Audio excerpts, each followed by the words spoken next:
What's up, everybody? It's crunch time with Jeff, Booner, Lukas, and Mike's out today. But he'll be back. He'll be back. We love you, Michael Gentry. He'll return tomorrow. But right now it is Jeff, Booner, Lukas, and we're excited for tonight, man. Some breaking news today coming out about the Lions, and we can't wait to break it down. Boys, how we feeling tonight? Feel great. I'm ready to roll, baby. It's been a good day. I've been waiting for the show all day long. A lot of things have been happening today. Need to be here right now. Smoked a little something before. We're feeling good. We're feeling de-stressed. Time to talk some ball, hang out with the boys. It's gonna be a good time. Good next 2 hours for everybody. Let's do it. Speaking to everybody, shout out to the people that made it here first. Vincent Ellison, first comment. Shout out. Shout out to you, Anakin. As always, we got Steve, the man, the myth, the legend. Of course, ETN, Eric Warren, Steve, Dark Flame. Just the community. Eduardo O'Neill. Appreciate you, Elgato, for everybody, man, for tuning in tonight's show. And like I said, some things that are coming out today. I do have a little something fun to get to in a little bit here for all those that love video games. We do have breaking news today, boys. If you saw it on X, some exciting news. But of course, Amon-Ra St. Brown. That's the title of the stream. That's the theme of the show. Expecting an extension, which we knew was coming. We'll discuss that. Honolulu Blues, by the way, shout out to those guys, man. They're crushing. The fellas, man. Yeah, the fellas, the guys. All dogs over there. They put out an opinion tweet about Amon-Ra St. Brown. We'll talk about where he ranks outside of Calvin Johnson in terms of all-time Lions wide receivers.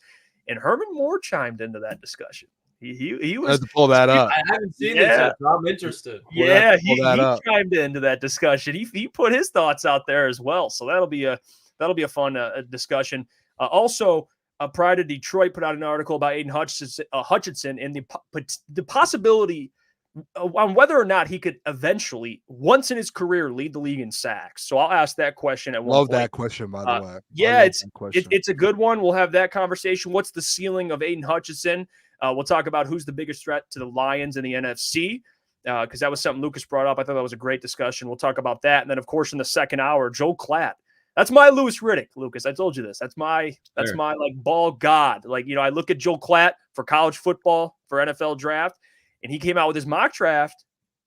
We're going to break down who he had the Lions taking. We're also going to break down where he had J.J. McCarthy, because J.J. McCarthy, man. I like this. I feel like Klatt's a McCarthy guy. I feel like he really likes the intangibles and what J.J. McCarthy can do with this next level. So I think I'm interested in, to your point, Joe Klatt, Louis Riddick, Gus Johnson, those three guys, like those are because I don't follow college football like I do the NFL.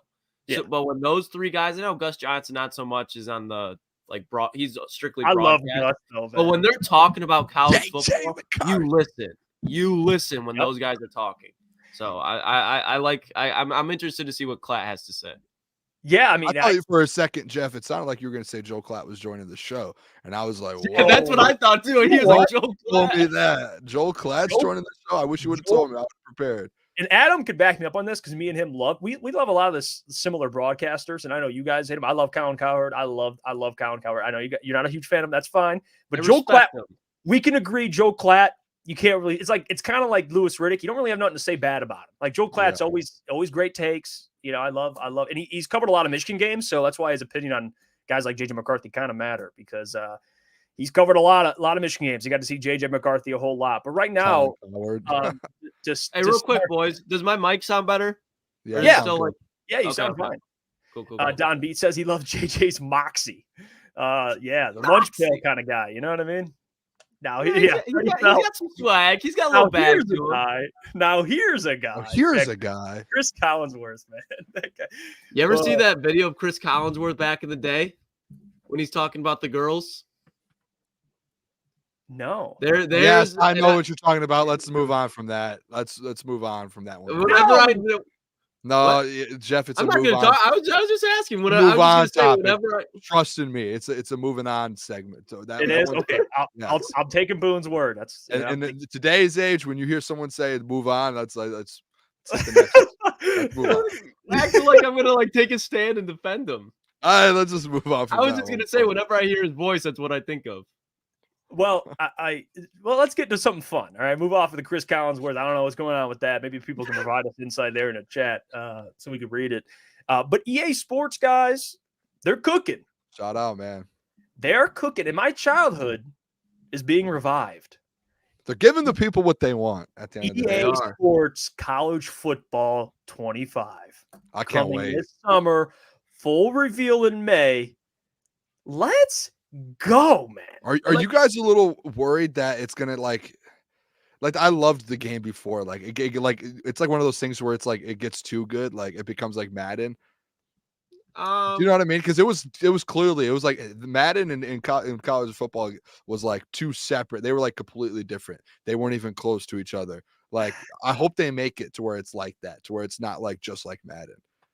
Nah, I mean, I think it's going to be very similar played to Madden as far as like the controls and stuff. But at the same time, like, who cares? Like, I think either way, if they make NCAA just exactly like Madden, it's still going to be very good. Like, I don't know what's going to be like terrible about it. I'm sure they're going to have some different effects as far as like the rivalry games and stuff like that. But I think even if they did, like Madden, it was still a good game. They just stopped doing stuff to it, so you got bored of it. You know what I mean? Like, dude, it was so good. College football after 9 years of not having, or 10 years. I used to love just making a my player. I'd make a running back. I'd make him like 6'10", like 250, just absolutely yoked. Hometown hero, dude, and he would run for like 400 yards a game.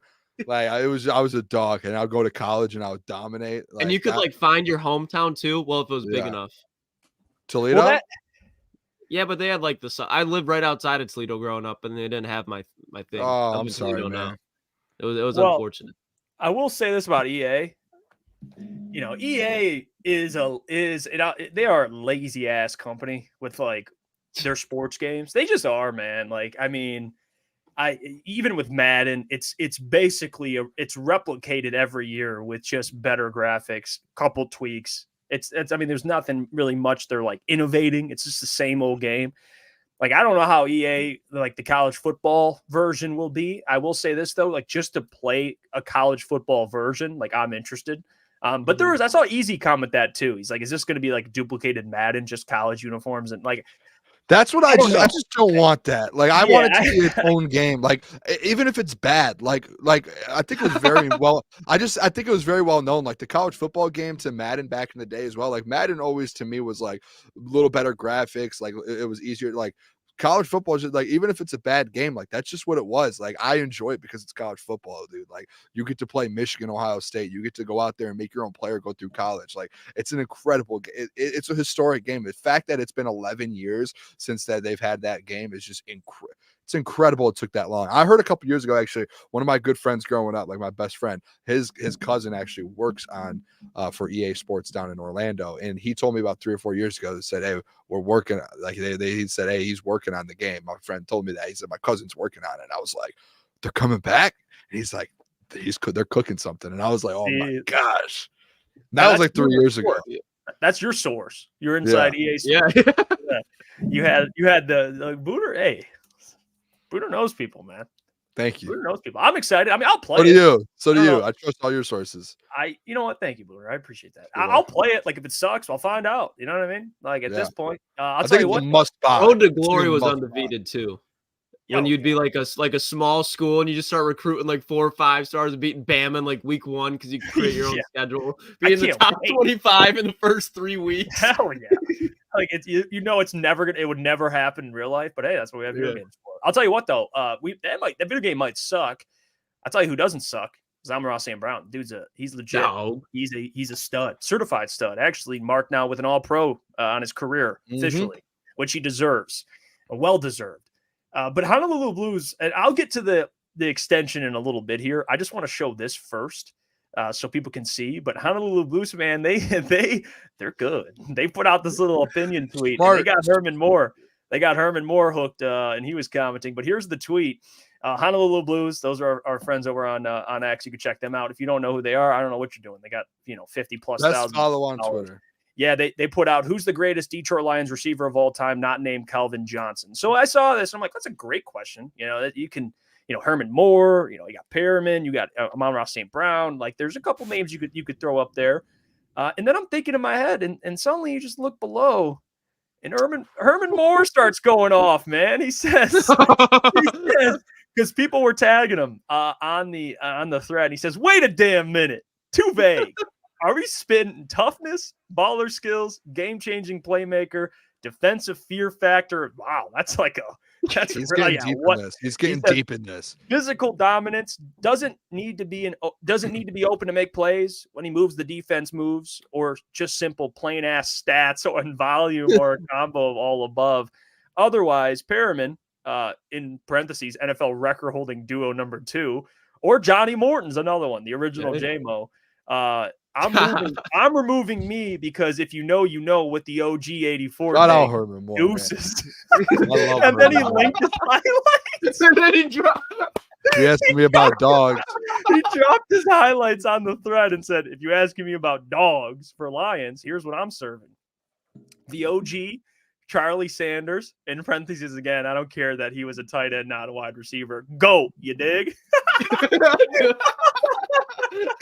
Oh my gosh, man. Shout out Herman, man. Yeah, I love Herman, man. Like, that's funny as hell. Like, he had time today. Like, he had time today. And hey, he's a part of the Booner path. That is out there. That out of his mouth. I am a part of the Booner path. Well, even the point Eduardo makes, like, Moore did it with a bad QB too. Like, that's very true. Yeah. And in the era where you didn't throw the ball as much as they do now. I'll say this with this. If I had to answer that question, I'd say Herman Moore. I'm not like super familiar with the other guys. I've seen a lot of Herman Moore highlights, and as well as I've seen his stats, and I went and looked at his stats after even reading this. My kind of statement on it, and these are two guys here, Herman Moore, who's officially like came out and said, "I'm a part of the Booner path," and Amon-Ra St. Brown, who has posted me on his Instagram. So this is like, I'm in the middle here of two of my best friends going at it. I'm going to say this, Herman Moore, I'm going to give him the crown for number 2 right now. But what St. Brown's has done in 2 out of the 3 seasons so far as the Detroit Lion, and what he's done, if he continues doing what he's done, obviously 1,500 yards, if you continue doing that, you're up there in the NFL. But like, even last year, what did he have? 1,000 plus? Like, if he just keeps getting these 1,000-yard seasons year after year after year, 110 plus catches year after year, obviously you have to be consistent to kind of get up in that category and move up. Like, it's easy to say, yeah, maybe he had one of the better seasons in Lions history, but I think right now, as of now, it's Herman Moore and then Amon-Ra. And I think Amon-Ra, you have to put more years together. Like, Herman had, I think, like a stretch of like 4 or 5 seasons to where he was just dominating. And I think Saint has to do that to get put into that. But I think Saint, when his seasons or career is over, he will be the second best. I don't think anyone can pass Kelvin. Obviously, he's top 5 of all time, but I think Saint can will be number 2 by the time his career is over.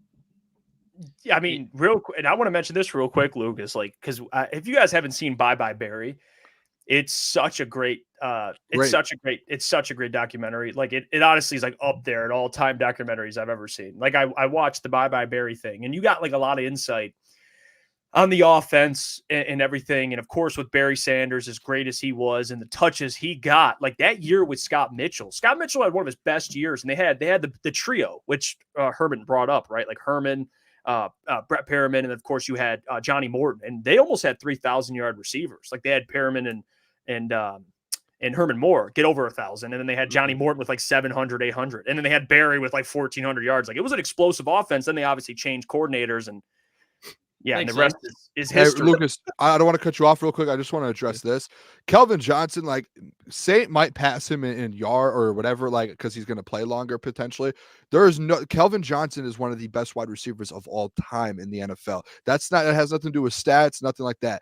It's his dominance and what he did, like how good he actually is, like the player he is. He is one of the best ever. If you ask any wide receiver that's ever played in the NFL, who are your top 5 wide receivers, any NFL player, every single one of them put Kelvin Johnson in their top 5.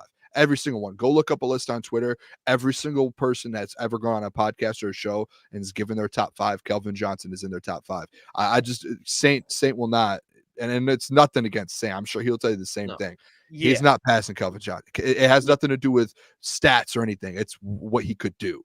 Well, yeah, you don't even have to look at anything outside of the field and see that Kelvin Johnson multiple times in his career got triple teamed off the line. He got double teamed off the line of scrimmage and then had a safety over him. You've never seen that outside of Randy Moss a couple of times. Even Jerry Rice never had that because he wasn't as physically dominant. Now, Jerry Rice is the GOAT, but Calvin Johnson was arguably the most talented wide receiver to step foot on a field, and he put up Hall of Fame productions and Hall of Fame type seasons.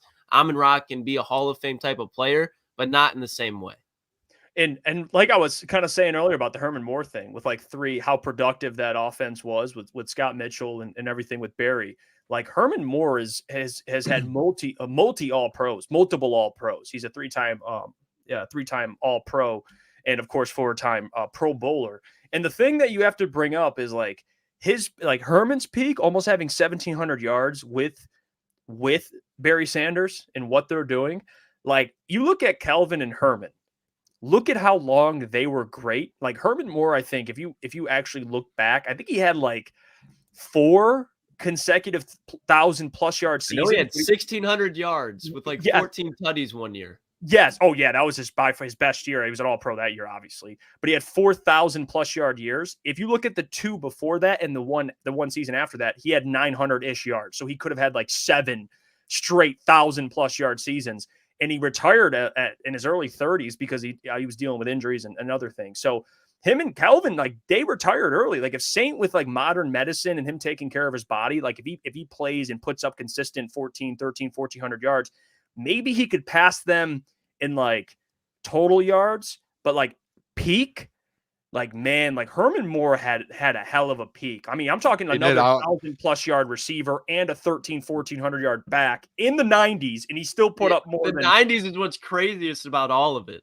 Like, so I got to give Herman credit. Like he's the number 2. He's the number 2 behind Calvin Johnson, and I think Pyramid. I think he deserves love as well. I think Amon-Ra he'll be better, and he's going to continue to put up stats. But I think right now Herman's number 2, no doubt in my mind. Very well said. I think Amon-Ra passes him in receptions. He'll pass everyone. When he retires, he'll have the most catches in NFL history. I don't know about yards. I mean, he'll be close if he has the most receptions, but Kelvin's yard per catch and even Herman's for being in the 90s when he had like 1,600 yards was averaging like 14 yards per catch. Yeah. And Amon-Ra, that's just not Amon-Ra's game, so it's going to be hard for him to catch him in yardage, I think. Yeah, I mean, Scott Mitchell had like 30+ TDs that year. Like Scott got Scott Mitchell, man. Yeah, I mean, seriously. I mean, he had a couple years there. I mean, and then again, you watch the Bye Bye Barry doc, they changed OCs and everything they lost key players and everything kind of went down the crap hole. But everything just crumbled in front of them. Yeah. Like, I think you said it perfectly with Kelvin. Like, Kelvin's like, that's why I said, like, total yards, he might pass him, but like peak, like, who's a better it's just receiver? Like, you can't hand make, like, if you in a lab, like, you'd make Kelvin Johnson. Like, that's what you'd make. Like, big, fast, huge catch radius, like the wingspan of a garage door. They have graphics during games. His wingspan was like a garage door. Who are you taking over? Like, and Biggins is still going at this in the chat, like saying he would like Amon-Ra. Like, who would you rather take right now as wide receiver 1? Kelvin Johnson in his prime or Amon-Ra St. Brown in his prime? That's not even fair. Like, that's not a. That's what I'm saying. That's what I'm saying. And it's Kelvin's one of the best to ever do it in the game. It's like having a quarterback on your football team, or it's like the Patriots getting a quarterback and him put numbers up his first 3 or 4 seasons and being like, oh, like no, there's a chance he could pass Tom Brady. It's like no, like that's just not it.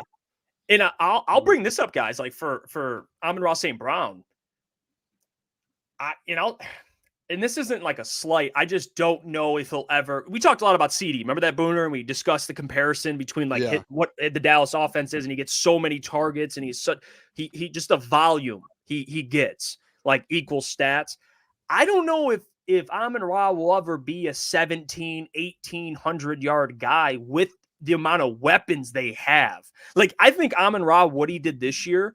1,500, like what he did, double-digit TDs, like that to me is like a fair expectation. Like I don't see him going for this like Herman Moore 1,700-1,800 yards. I don't know if this offense would allow that with how much they want to run the ball and other guys they got with Laporta now. I don't know. There's no way that St. Brown gets 1,800 when Jameson Williams is putting up 1,400. Oh, here he goes again. No, but to your point, Jeff, like not only that, and again, this is not a slight, but you go and you look at the Justin Jefferson, the CeeDee Lamb, the Tyreek Hills, the Jamar Chase. They all have a deep threat to their game. And whether it's the fact of Amon-Ra's not a deep guy or Jared can't really throw the deep ball that well, whichever side you want to take there, the plain fact of the matter is Amon-Ra right now does not have that in his game. Can he get yak yards to make it look like a deep threat?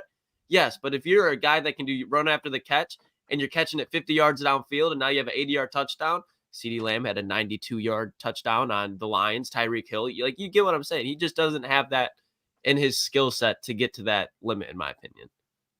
Yeah, there's guys. I mean, it doesn't like, and I think people hear that they're like, "How dare you?" Like, no, it's just being realistic. Like, I don't know if like Amon-Ra, I don't look at him. I look at him like a consistent 100 right plus there. catches. Yeah, look at like on steroids. Yeah, I mean, and that's a great thing. Like, he's going to be 1,500 yards. I mean, hell, he could have on a huge year, 16. Maybe there's injuries and he puts up more numbers. Like, he's not going to like contend for Kelvin's receiving record. Like, someone put in the chat, like, you remember Kelvin? They were force feeding him like that. I don't know. For a winning product, I don't think they have to feed Amon-Ra. No, so, like, I mean, I'm not going to say I wouldn't be surprised if he got more than 1,500 again at 16, 7. Like, I wouldn't be surprised. And I made that statement a couple of weeks ago, saying that I wouldn't be surprised if there is a year with the way that he can yards after catch and everything, that he goes out there one year. And I know they have so many weapons, but he just goes off one season, and if he plays a full season, like, he goes out there and almost leads the NFL in receiving yards. Like, that just wouldn't shock me. I think, like you said though, Jeff, like, there's so many weapons around. It's going to be tough to ever do that. But would I be shocked? No, I would not. I would not. Personally, that's just my opinion. Now, the also the report that it was first by I want to make sure I give credit here, Cam Marino, who's a national NFL analyst, excuse me, and he put out something, and it was reported by JPA. And I'm gonna get this tweet so you guys can actually see it and see what was said. But essentially, let me get this. It was reported the Lions and star wide receiver Amon-Ra St. Brown are working or in discussions on a new contract that could pay him up to $25 million per year for at least 3 years, extending Amon-Ra St. Brown as a top priority for the Lions this offseason, he writes. Let me get the tweet up, but just hearing that tweet, I mean, this is obvious. It's not like it's breaking. I mean, we knew that extension was on its way, but when you hear that number, I mean, here it is. Yeah, it sounds about right. I mean, $25 million in this modern day age. I'm surprised it's not more, to be honest. That's what I was going to say. I thought it would be around the 28, even damn near 30, if they really wanted to, with all the leverage he could have with this. I mean, I know it'd probably be 25 just because it's Brad. It would be 28 to 30 anywhere else, and Amon-Ra knows that. Yeah, I mean, I think 25. I mean, I'm just pulled up contracts right now, like an average per year right now. Like Debo's at 24, Terry McLaurin 23, DK Metcalf 24, Stephon Diggs 24, AJ Brown 25, Cooper Kupp 26, and then Devontae and Tyreek over 28 and 30. Like the cap's going to keep going up, and like the market's going to keep getting higher and higher. And like the fact you can get them at 25, like I think that's a perfect price. Like in my opinion, 3 years, 4 years, like lock that in. Take that, because the market obviously every year just keeps going up, and it's going to keep getting higher. And you're going to see guys get 30s, 28 plus, and I think 25 for first team all pro wide receivers. I like it. Get it done now, and then go sign Panay and extend Jared Goff, extend those two guys, and just get everything out of the way. Yeah, that's like when you talk about like toughness and what this team's identity is. Like the first two players that come to mind immediately is St. Brown and Penei Sewell. Like those are the two that, like, when you talk about grit, hard work, crazy talented. It's not just like the grit that, like, these guys are actually one of the best at their position. I think Penei's the best, and Amon-Ra is one of the best. Like that's where that's like the faces of this team. One of the many faces. I think Jared and all those guys you could bring up, but those two are like the pillars. Especially offensively. And you got Aiden Hutchinson, of course, who's another guy that fits exactly what the Lions are as a brand, as a football team. Like, you do whatever it takes to sign those two guys. Like, I know people throw this term around like blank check. That term applies to those two players, Penei Sewell, Amon-Ra St. Brown. And I think you can eventually make a case for Aiden Hutchinson. Like those two guys, like you just write this down. All right, sign your name. Just sign it for me. Here you go. Just write the number, and we'll just get it done. Like that's how I feel about those two players at this point. And they're integral to like this offense, man. It's not a coincidence once they started peaking, top 5 offense. Like, I mean, let's be real here. Like Amon-Ra broke out last year, top 5 offense. This year, He was he's even better. Someone he's a massive piece on this offense, and you have to have him going forward. Yeah, same with Penei Sewell. Yes, like these are guys like you when you have building blocks of a great football team, like those are guys that you have to like put a priority on. That's what Brad said a couple weeks ago in his end of season press conference. We're gonna just focus on re-signing our guys and developing our guys, re-signing our guys like the players who put that top 5 offense 2 years in a row, just took you to the NFC Championship game. They have to stay in the building. So whatever the price is, if it was 28, to be honest, I wouldn't have been mad. I would have been like, okay, like we have to get the job done. It can be, and I know it sounds outrageous, but Booner, to your point, the cap goes up every year. If Amon-Ra were to get 29 to 30, would I be like, ooh, I really wasn't expecting that, but would I be mad? Absolutely not. To your guys' point, and I don't need to indulge on it even more than you guys have, blank checks, whatever they want, give them. My question to you guys is, how much do you think, and Booner, I don't know if you can pull up, because you pulled up the wide receiver contracts, if you can pull up the tackle contracts, how much do you guys think Penei gets paid? I got you. Like realistically, like, because to Booner's point that we just pulled up, like AJ Brown was 25 million. So you think, okay, that was before Amon-Ra gets re-signed. You'd expect 28. The highest tackle is Laramie Tunsil at 25 a year. Yeah, because he signed that big extension with Houston. And 3 years, 75 million. That kind of set because again, like this goes to the Amon-Ra point to what you said, Lucas. Like I wouldn't be shocked if St. Brown got the most or close to the most, because it's the same thing with quarterbacks in every position. It's not always who's best, it's who's up next. That's how it works. Like Kyler Murray got paid. We're like, how? Well, easy to tell you. It's because he's up next. Yeah. And he's gonna look around. So for Penei, you look at Laramie Tunsil, 25 million. If I'm Penei, I'm like, unless we'll see what he thinks, but as his agent, I'm like, you could ask for 30.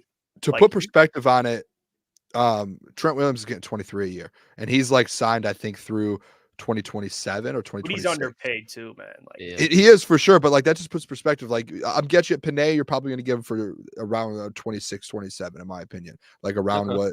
Like I don't think it's going to be like a crazy like the highest right now it's 25. He's going to go up and get 30 or 28. I think it's going to be right above. Like I don't think you take like when you're resetting the market. At least in my opinion, like just even looking at the numbers now, everyone's so close. Like it looks like in the market's probably been reset a couple times. I'm sure when Trent Williams re-signed that 23 million a year one, I'm sure that was probably the highest paid at that time a couple years ago. So I'm guessing like every year it's going to be that, and other guys are going to pass him. So my guess is he gets 25, 26, maybe 27, and that's going to be it. And you're going to have a steal out of it too, because eventually he's going to be lower on that list. So, but you guys all think he's the highest paid tackle in football when he resigns? Yes. He's the best tackle. He's the best offensive lineman. I agree. Yeah. Okay. I think even if it's like 25.1, you know, like or something, like he's gonna have to. Just for Penei's sake, like that's there's something about that. Like it's like when Joe Burrow and Herbert signed their extensions, they're like a little bit higher than the next guy, a little bit higher. It doesn't have to be millions, but yeah, I mean, he definitely should command that. I know. Who is Biggins brought up also, it has to do with projections of the salary cap based on the Dex TV contract. He's right. Like also the salary cap's going to continue to rise. So you have to factor that in as well. I mean, it's not like we're unaware of the salary cap. Like we understand the concept, but you're not gonna be able to keep everybody. We know that. Yeah. But you have to prioritize who you can keep. That's why I think the building blocks of these teams, like you look at the defense, like a Hutch has to be re-signed.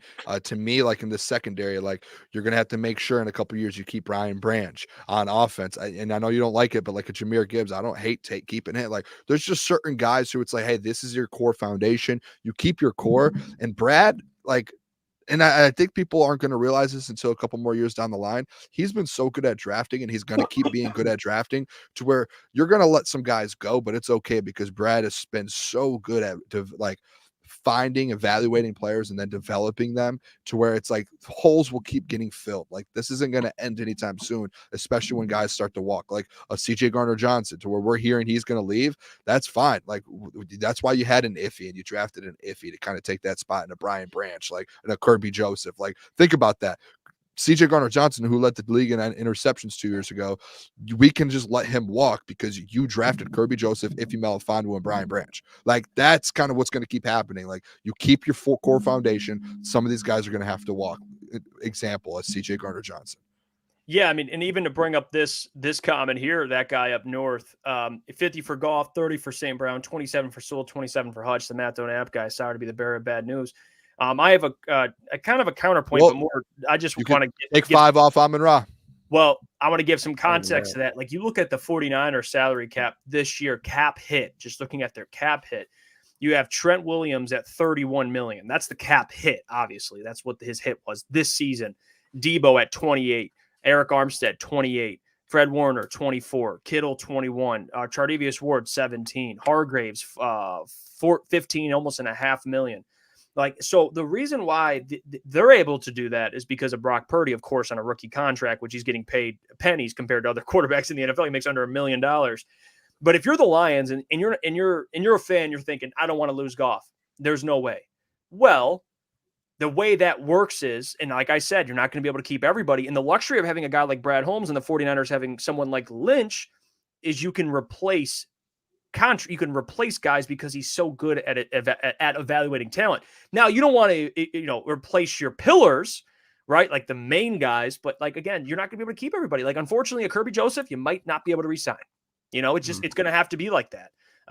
It just, unfortunately, a Lee McNeil, you hope to re-sign him. You might not be able to. So that's the reality. Unless you do go the 49ers route and you say, we have a talented, a team, we have a talented offense.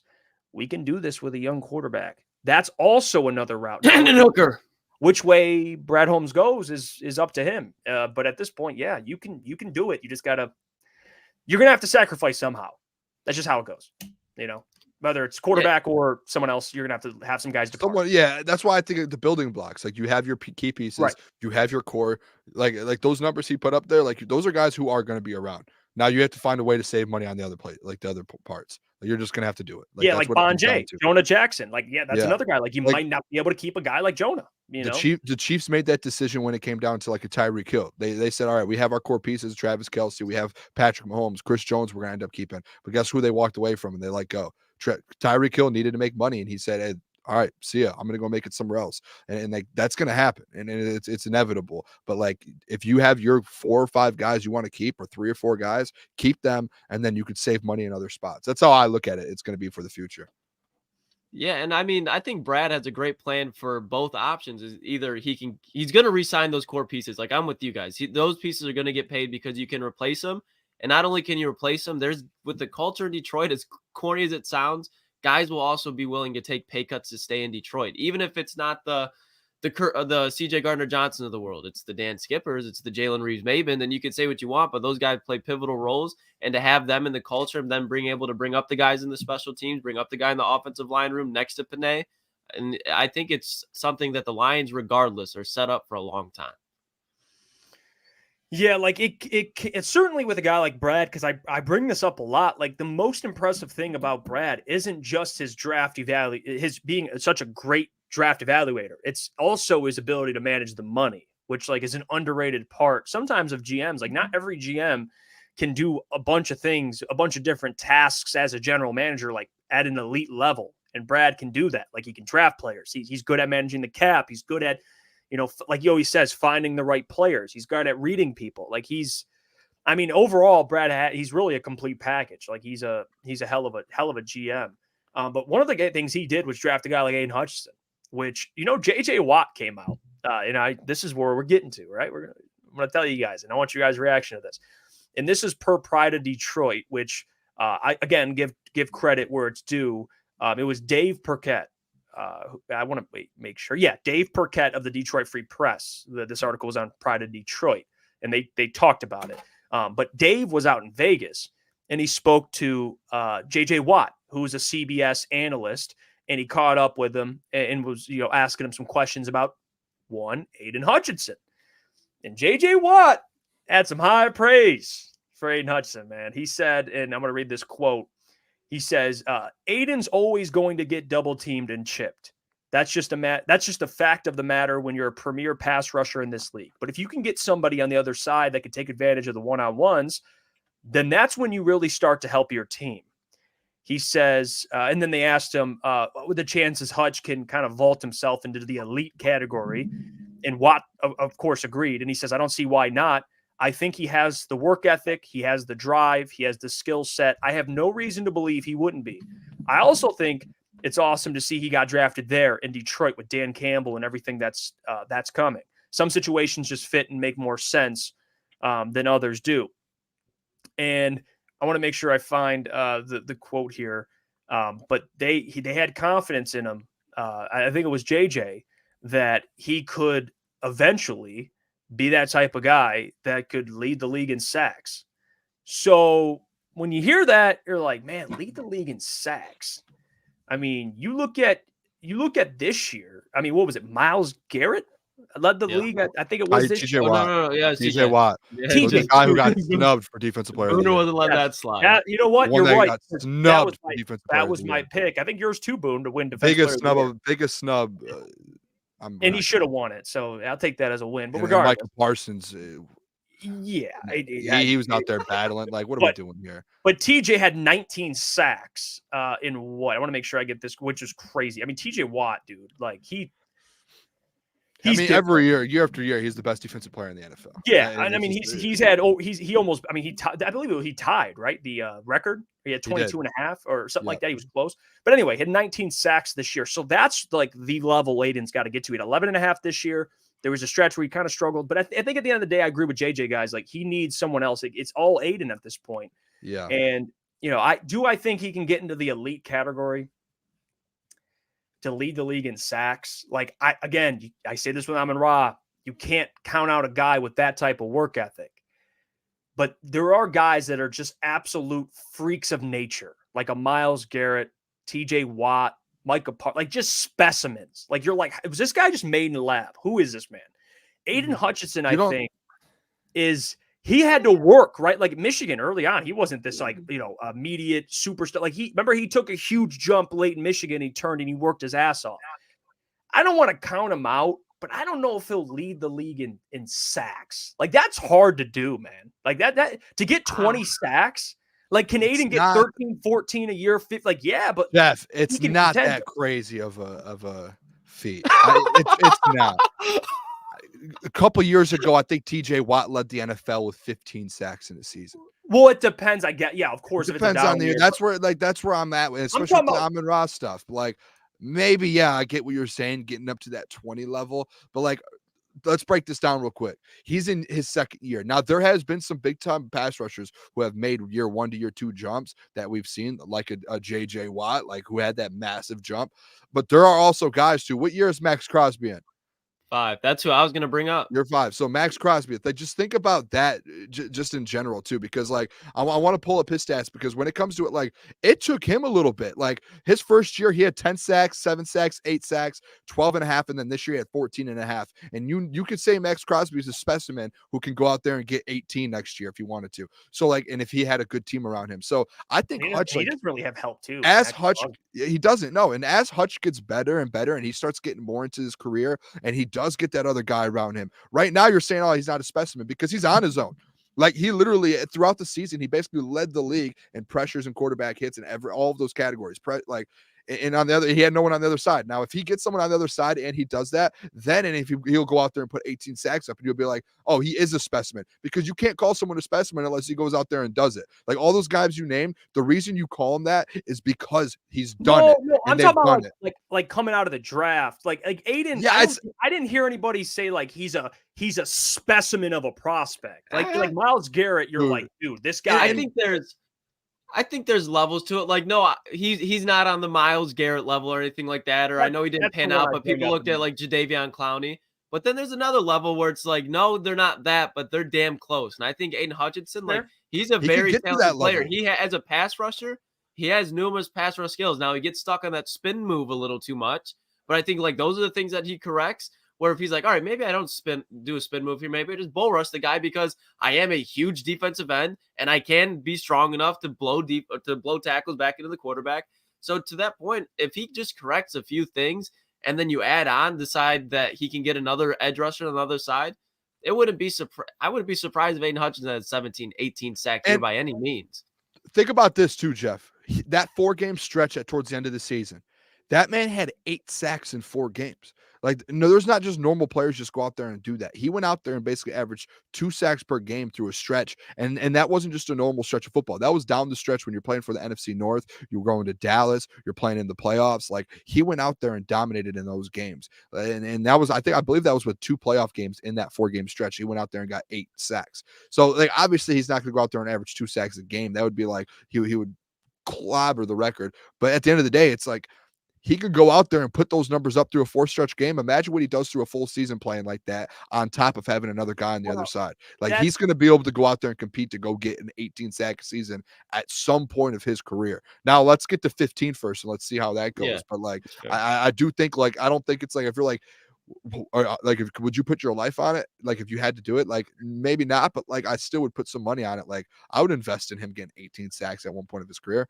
Let me put 100 on it if I could.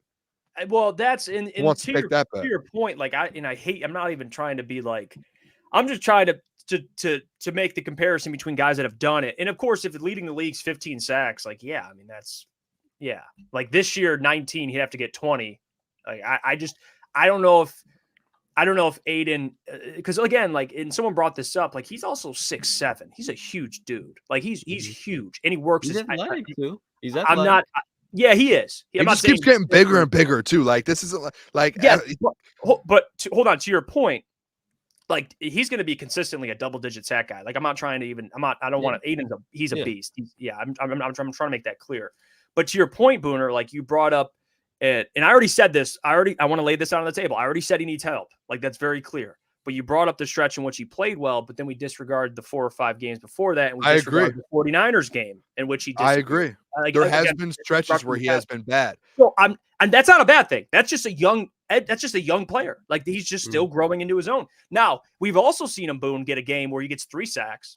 Like, you see those big games. So I don't want to count him out, but if you're asking me, the question I was asked was like, hey, not put your life on it, but would you put your name to it? Can he lead the league in sacks? Yes, but I'm not going to sit here and be like, he will lead the league in sacks. Like, I'm not. There's a chance, but you're not guaranteeing. Yeah, like, he could be a consistent 13 to 14, sack guy. I just think with, like, the guys coming out and the guys that are here, like, I don't. Maybe you're right, Boone. Maybe a league leader one year is like 14, 15 sacks. Maybe he can get that. But how about this? Take away leading in sacks. Can he get to 20 sacks? How about we do that? That's tough. Let me ask you this: 20 sacks, you're probably leading the league, bro.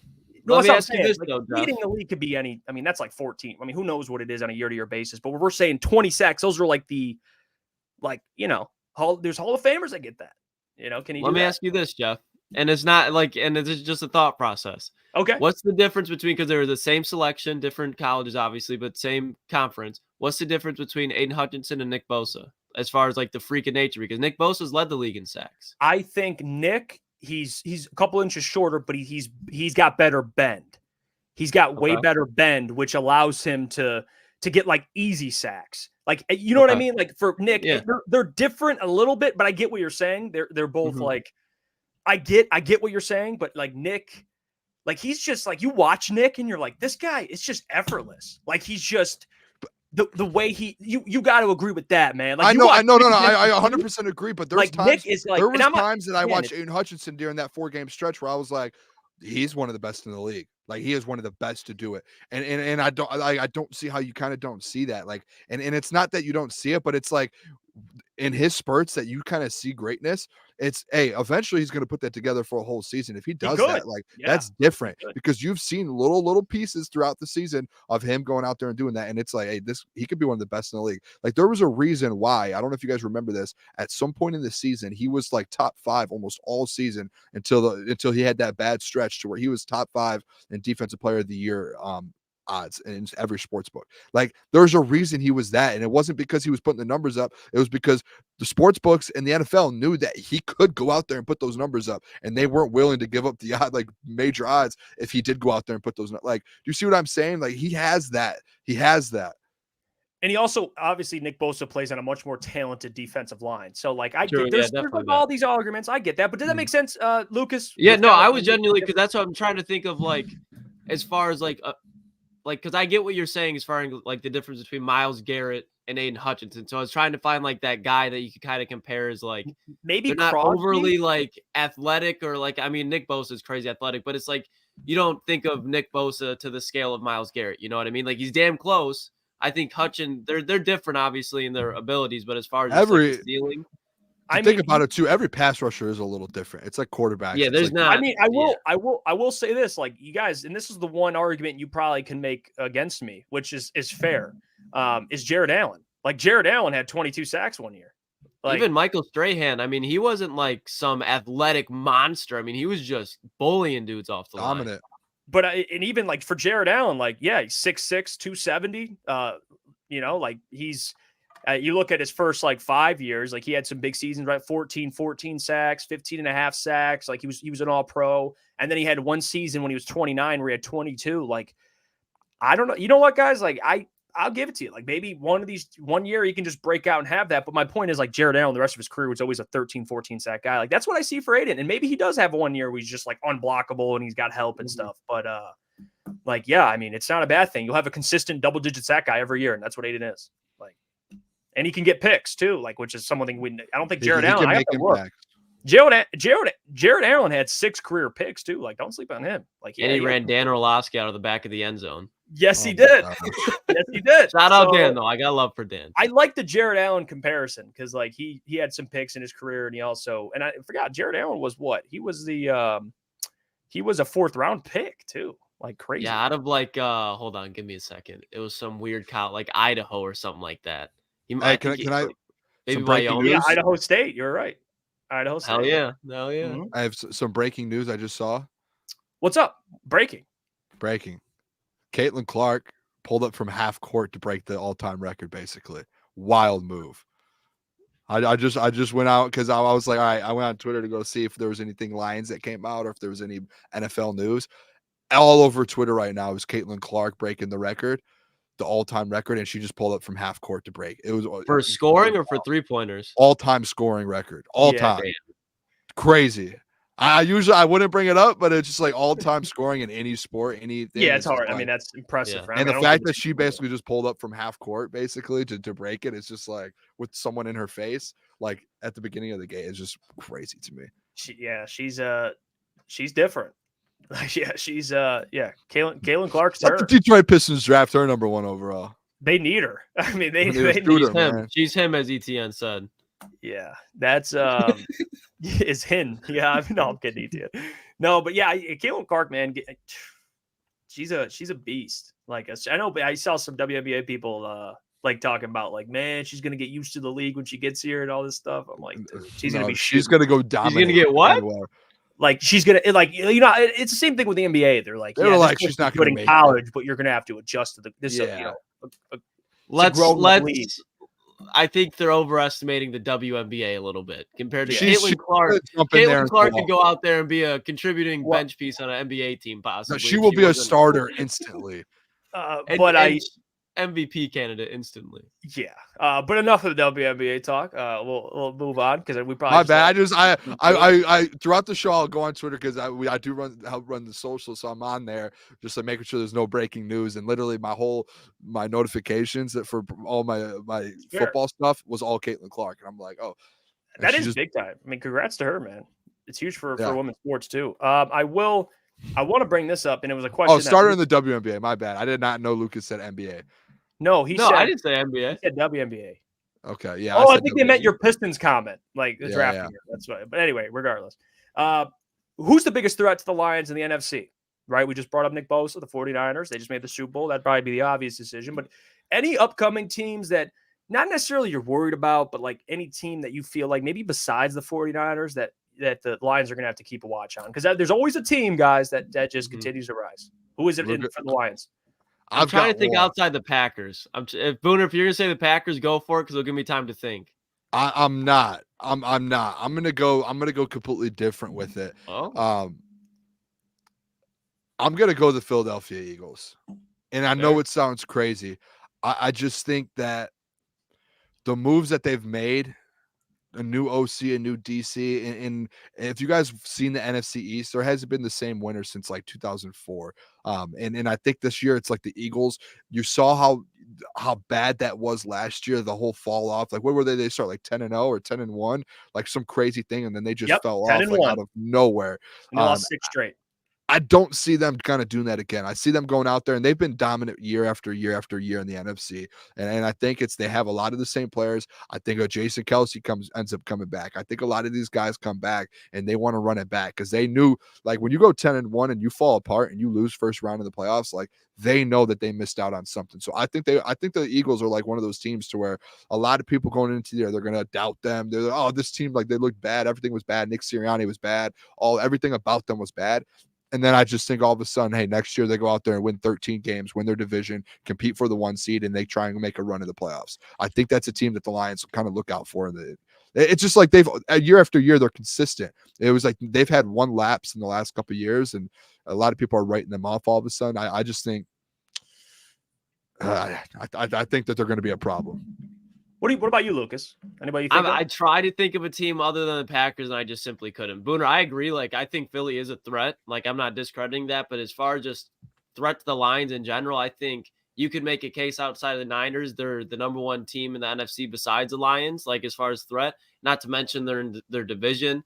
They got rid of their defensive coordinator. I can't think of his name off the top of my head, who was an absolute atrocity for them because they did have a lot of talent on that defense. So if they fix that, I mean, I don't see a reason why Green Bay. I think there's a way if the Lions somehow hit a law that if not, I think Green Bay can be competitive for the NFC North. I really do. Well, I'll do this because there's a couple obvious ones. Like, we could agree the 49ers are going to be there, right? Like, they're just there. It's just how it works. And then besides them, right, the Packers are upcoming. They're young. Like, Jordan Love's only going to get better. So I get that part too. Like, of course, Green Bay is going to be in the conversation. Although I think the Lions will be better next year, but still it'll be more competitive than it was this year. Another team that I can think of, Philly's a good one, Boone, because I think they're going to bounce back. They got new coordinators. We'll see if it works. I'll see with Kellen Moore. We'll see. But you're right. Like, given what they had 10-1 in the year prior, like, you can't count them out. Another team, a couple teams, just to do some honorable mentions that I think are building something. I'll go with the Seattle Seahawks because they're not saying they're going to jump up and win 13 games, but we'll see what kind of coach Mike McDonald is and if they could figure out the quarterback position because their offense, besides quarterback, and Geno, he's shown like he could put up some numbers, but I'm not a big Geno Smith fan. I've always defended Goff. I think Goff's they put Geno ahead of Goff on some rankings. I hated that. But regardless, offensively, they got pieces. Defensively, man, they got a lot of pieces. They do. And they got to upgrade their defensive line. But I think Seattle's an interesting one. If they take a quarterback, if the quarterback is good or not, and they figure it out, they're a team to watch. Another team, if given this, there's a contingency with this one, though, is the Rams. I thought you were going to say the Cowboys. Thank God. The Rams. And there's a contingency. I don't hate it. If Matthew Stafford's healthy, that's the contingency because the defense, guys, that defense is young, and they had some good rookies this year. We got to see that play out against the Lions, and it was a close game, and they got into the playoffs. But I think the Rams, man, like they're a team that people look at Stafford like he's old, he's whatever. If they can upgrade that offensive line, they got weapons. Puka, Cooper Kupp, like Tyler Higbee. They're going to continue to add. They got Kyron Williams, who was healthy for only 12 games this year, and he's a dog. Like I think the Rams are one of those sneaky teams that I think could win. I mean, they won 10 games this year, and they had to claw back from being down. Like they were like 3-6 or something like that. They can win. They can mess around and win 11, 12 games next year and be in the playoffs. So I think that's another one. But yeah, Seattle and the Rams, Los Angeles, the Rams are two teams that I would put like as honorable mentions. But Does it kind of feel like to you guys, like I'm just like looking at the NFC when we saw this topic, feels like the NFC, like, and we said this last year, like we felt like they were down and they ended up having some pretty good teams in the playoffs. It just feels like when you look at them heading into next year and you're trying to find like these teams to compete with the Lions and the 49ers, seems like there's not that many teams, as crazy as it sounds. And I get like some of the ones we're naming, but like if you look at the AFC compared to the NFC, it just feels like next year with guys coming back from injuries that the AFC is going to be dominant. And I'm interested, like, there's just not that many attractive teams to me in the NFC right now. There's just not. Like, there's 2 or 3 teams like the Lions, 49ers, and Eagles. And then the next step you have like the Packers, the Rams, the Seahawks. And then after that, it's like the Cowboys, I guess. But like, I don't know if anyone wants to even put them on any sort of list because they're so untrustworthy. But it just feels like, to me, it's like there's like maybe three teams that you could really be like, oh, the NFC, like those are legit teams. And then the AFC, you can go over there and be like, hey, you can find like 8 teams. It's just night and day difference to me. The Cowboys to me are like all show, no substance.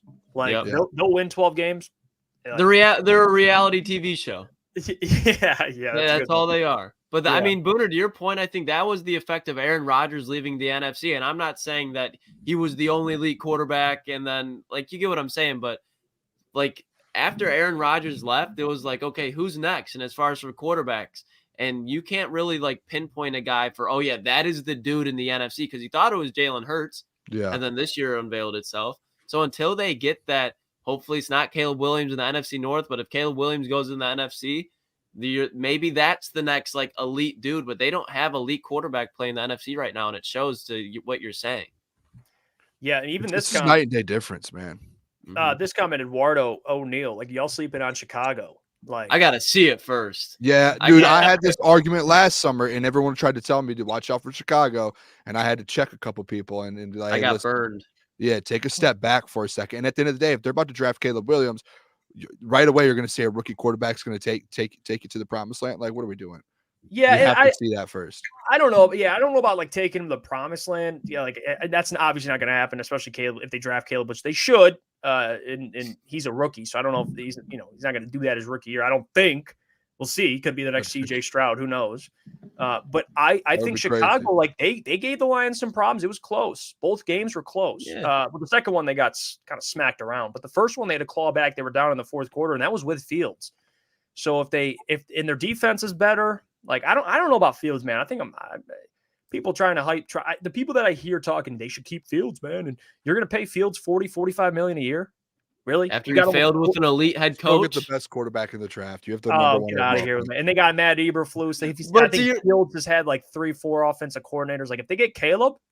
I mean, a lot of people jump over the fact that last year the Bears had the number 1 overall pick, and they could have just moved down from Justin Fields and grabbed CJ Stroud. Like there's just like you know what I'm saying? Like they just keep passing. And at some point you can't pass, and you have to just go get your franchise guy. Justin Fields isn't him. At some point you have to go take a shot at someone else. You can't just keep like doing the same thing over and over and hoping to start winning at some point. Yeah, I mean, to your guys' point already, like Chicago, there's definitely potential in them, but they're not even like Eberflus days are still numbered. As much as I love him because he's a Toledo legend, there's no fact. Should have been fired 6 months ago. He should have. And so even if they get Caleb, okay, now they got to find a new head coach. Now they got to get a year to get accustomed to his system. Okay, now they might be clicking. I think Chicago's potential is 3 years down the road. And I know DJ Moore looks nice now, and he still will probably be good.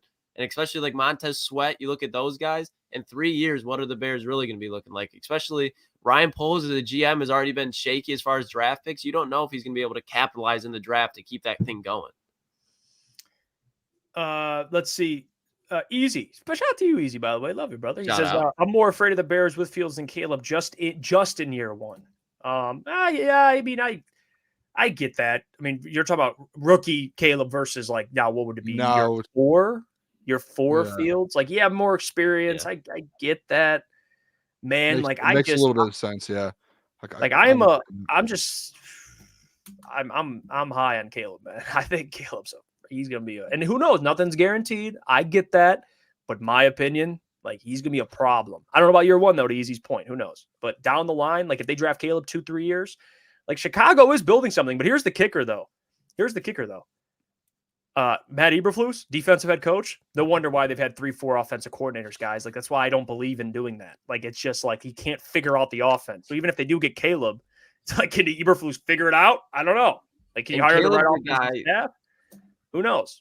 Caleb's a guy, in my opinion, for him to not for him to succeed, but for him to reach his ceiling where everybody thinks he can, he's got to have confidence, because I think his playmaking revolves around his confidence, because I don't know if he's a guy at the NFL level that can just sit in the pocket and pick people apart without creating turnovers. So to your point, if they have a guy in Matt Eberflus who lowers that confidence right away, Caleb Williams, not that it'll turn into a project, but for him to reach his ceiling, it might take a little bit more development than people are expecting. And that's I mean, you saw it last year at USC. Like, he struggled a little bit. He wasn't a Heisman caliber guy last year, and it was just little adversity hit, and things didn't look great. So, jumping up in the stands, crying, painting his yeah. nails.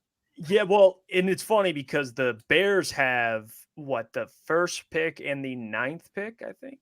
I believe, They could walk out of the first round with like Caleb Williams and like Rome Odunze or like Malik Neighbors on LSU. Like, that's a hell of a first They're gonna round. fumble it. They're gonna fumble it some way, somehow they will fumble it.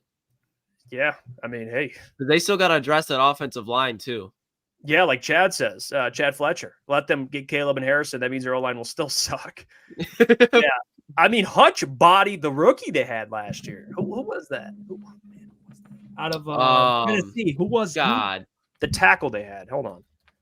I got it. I don't know. Darnell Wright. Darnell Wright. Yeah. Darnell Wright. That's who Hutch just absolutely bodied to close the game out. So, like, I mean, he's not. And that's who you drafted to block Hutch. Yeah. Yeah, which is fair. It's fair. I don't hate that. So I think Chicago, like, yeah, maybe they're like an honorable mention, but no, it'll take some time, I think. Just to move on, speaking of Darnell Wright college football, taking it back to the god of college football, Joe Klatt. Joe Klatt, baby. Joe Klatt, man, he had his mock draft today. Okay. I'm intrigued. I'm excited for this, Jeff. I'm happy you're bringing this on the show. So Joe Klatt. Let me tell you about the one they call Joe Klatt. Legend. All right. But he had a take here. I don't know if I agree with it, but Joe Klatt said it, so I had to think. You know what I mean? It's one of those things. Like Louis Riddick says something. Louis Riddick. You don't believe in it, but when he says it, you're like, yeah, maybe he's right. Maybe he's onto something. Yeah. He had JJ McCarthy going in the first round.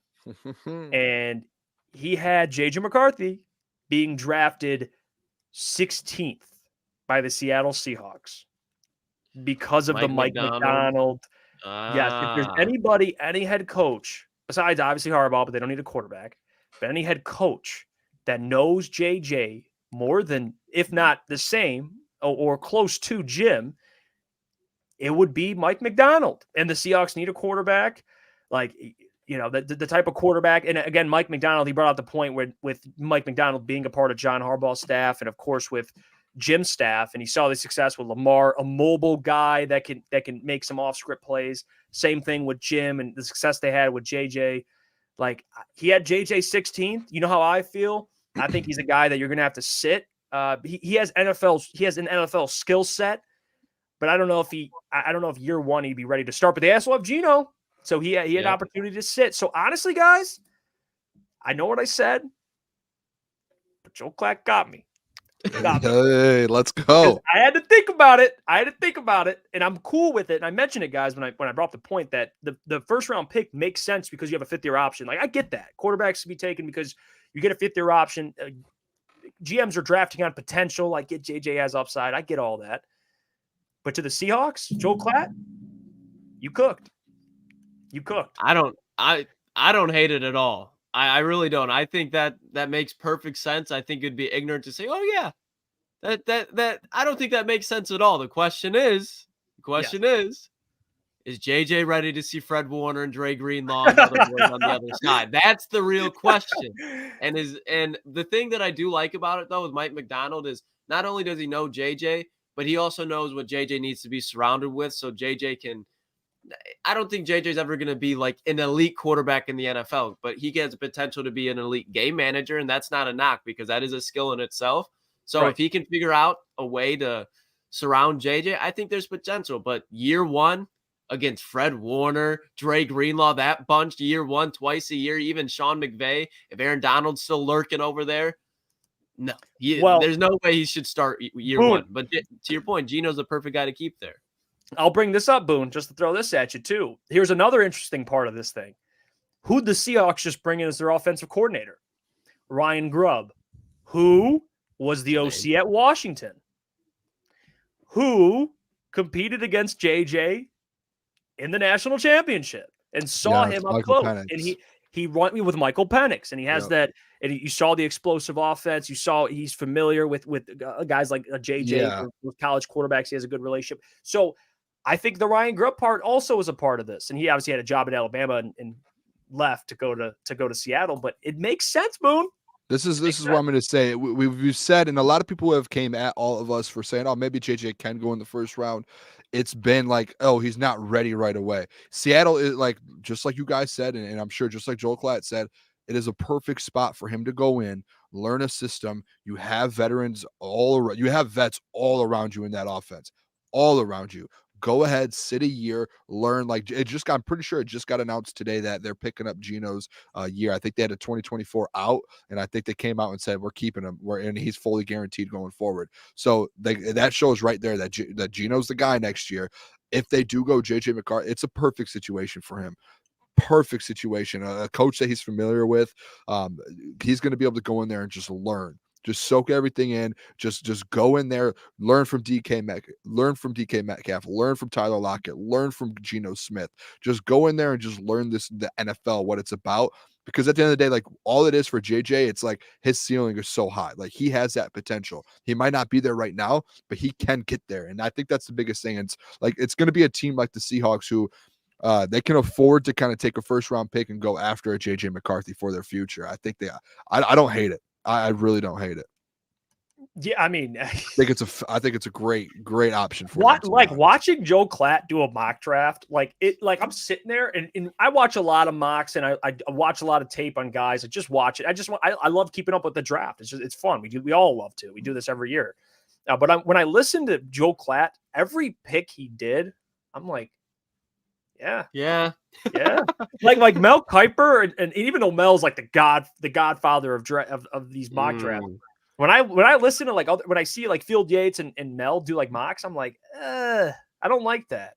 But he made a case for JJ. Like, you know what? Checkmate on me. Like, you know what? I said he'd be a second round pick.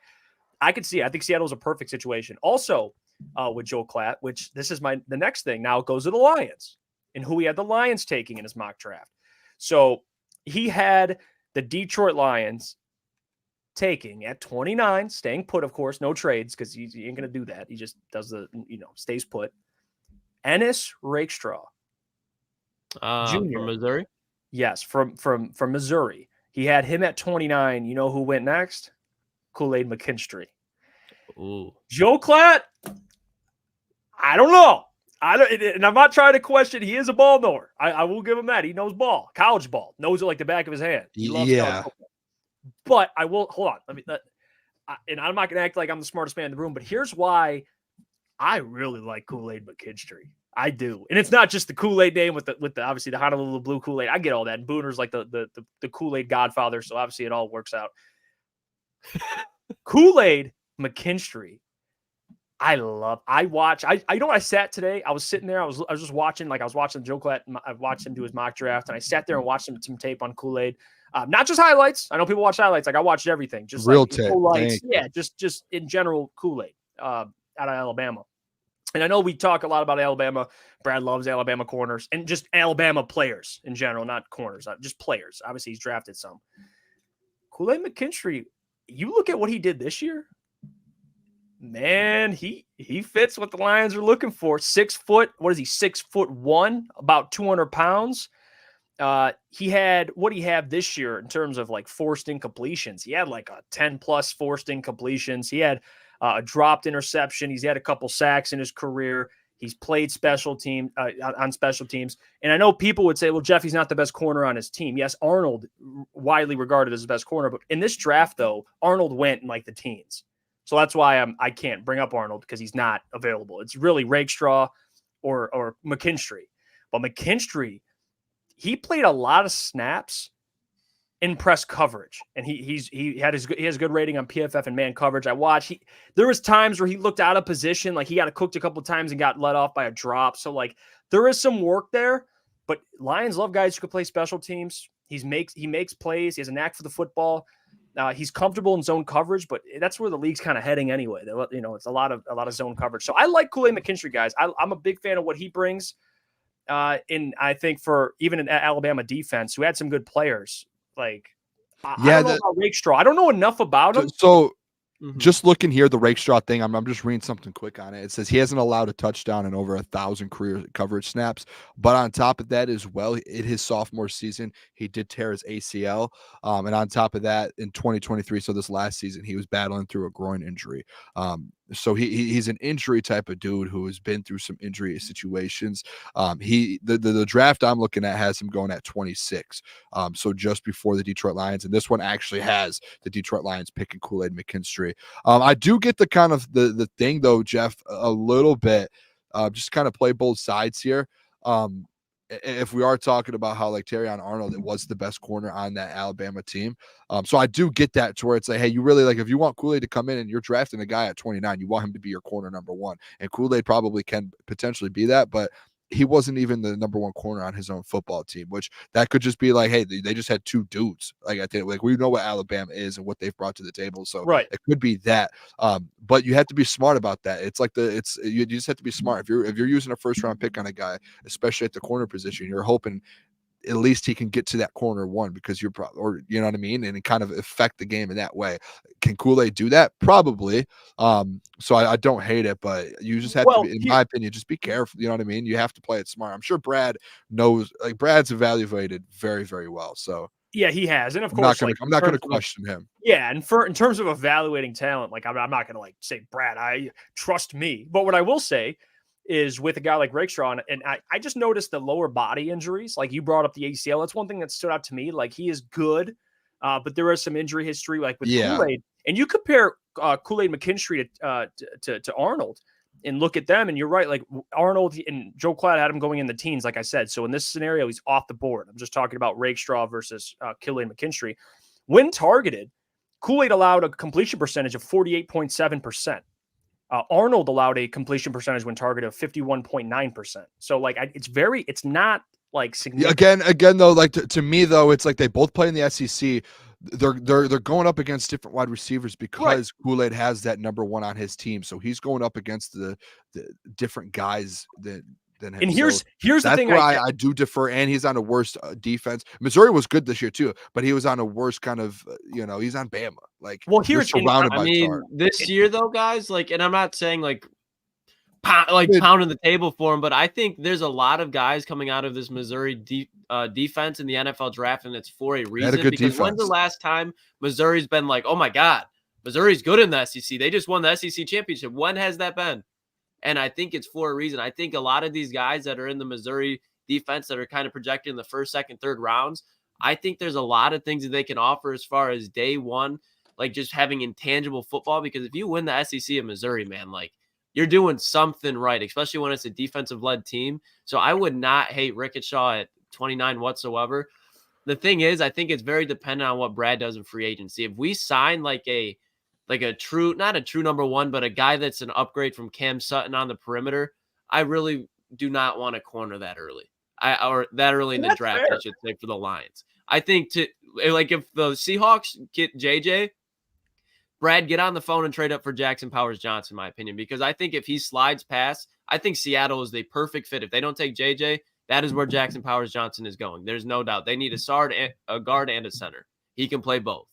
So if that happens, you get on the phone. I just want to let you know, the Missouri. I don't know if you knew, Missouri did not win the SEC. Well, or I'm sorry, I'm thinking of the bowl game. My fault. A big bowl game. And for a second I was like, that's my they fault. Were relevant. They were relevant. No, they were. I think they were like 11. I don't know why I said year. the SEC. Yeah, they were. They were 11-2 in the SEC. Like that's you lost 2 games. I believe. I could double check, but I'm pretty sure they had 2 losses. Real quick, Elgato, appreciate the $2. He says Brad should trade back and get more value picks. Actually, we've all kind of talked about this. Like we're just talking about a scenario which Joe Klatt had. So like this isn't like our final. If they did go corner him or him, yes, that's what the scenario is. I'm a little leaning towards Kool-Aid though. At the end of the day, just these Bama guys, like they're just a little different. And it's the last year, to be honest, that you're going to be able to go get a Saban Bama guy. Like here's the turnoff though, and I'll be honest. Like I went through the positives of turns Kool-Aid you off, Jeff. What turns me off? What turns you off? The 4.55 speed. I don't, and that was what he ran. That was what he ran at Alabama.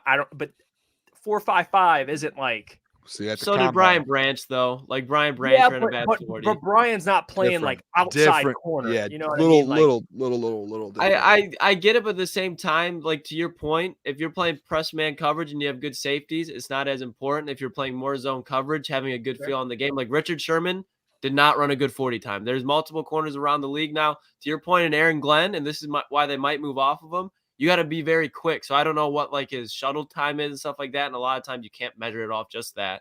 But with corner 40 time, yes, it's nice to have it, but they're never running 40 yards down the field, one-on-one man coverage. They got a safety over the top. And if they're running 40 yards down the field, most of the time the ball is in the air. That's where to your point with Kool-Aid McKinstry, ball skills help a lot because you can find leverage to get to the ball. So I'm not dying over it. Yes, you like it to be better, but if he's quick, and he like to your point, he's on special teams. He knows how to get in and out of breaks. I mean, he wouldn't be playing corner at Bama if he couldn't. So my thing is just Bama corners are so hit or miss. You're either getting Patrick Surtain or you're getting Derek or D Milliner. Like it's just it's so wishy-washy. That's why, especially the back of the second or back of the first round, it's like I don't hate it, but I don't love it. Yeah, and that is fair. Like the speed thing, is that a reason why I wouldn't draft him? No, it's just if I had to bring up like a concern, I guess it'd be that. I mean, sometimes in coverage, like I said, he has a good job of shadowing guys. Like he has good footwork, but there is times where he's getting beat. Like I was watching some low lights, like just some times where he did struggle, and it gave me a little bit of Cam Sutton. Like there's times where, like not all the time, but like it happens to every corner. Like it's gonna happen. But where he's lost. Like it's like it reminded me of a kind of a Cam Sutton where like the ball's in the air. And he's tracking it, and the receiver's like 5 yards to his right, wide open, and he's like looking for it. It's but that happened. It's not like it happened all the time. Like I said, 48% completion percentage allowed when targeted. So I like Kool-Aid, but I'm with you. If we had to give our like overall opinion on what they should do, I think we all agree like trade back or trade up to go get a Jackson Powers Johnson. Like that's a guy that I think we all agree like he's a dude, and he's man. This offensive line, you get a Jackson Powers Johnson. Comes in, he played guard and center. That's like your Frank Ragnow replacement eventually, and he can come in and play guard immediately. So that's like a value pick, and you get a 5th-year option on it. I love him. I love that. I Ricky don't hate that idea. Says disagree. 90% of the good corners run 4.4. Richard Sherman is an outlier. I mean, you can go back. I mean, if you were drafting Kool-Aid McKinstry at 29th overall, yes, you would like for him to be a number 1. But like at that, he's probably not just going to be some lockdown guy, and you know that going into it. So if he runs a 4.5 instead of a 4.4, shoot me. I'm not crying about it because at the end of the day, if you're a smart football player via Brian Branch, who I know is like, but he's a slot corner. He has to get at the wideouts with elite wideouts, aka Justin Jefferson at points. So if you know how to get yourself in the position to make a play on the ball, a 10th of a 40 time is not killing me. Go ahead and you can keep drafting the guys who run 4.27s, but have no awareness, no ability to make tackles. Go ahead, do it.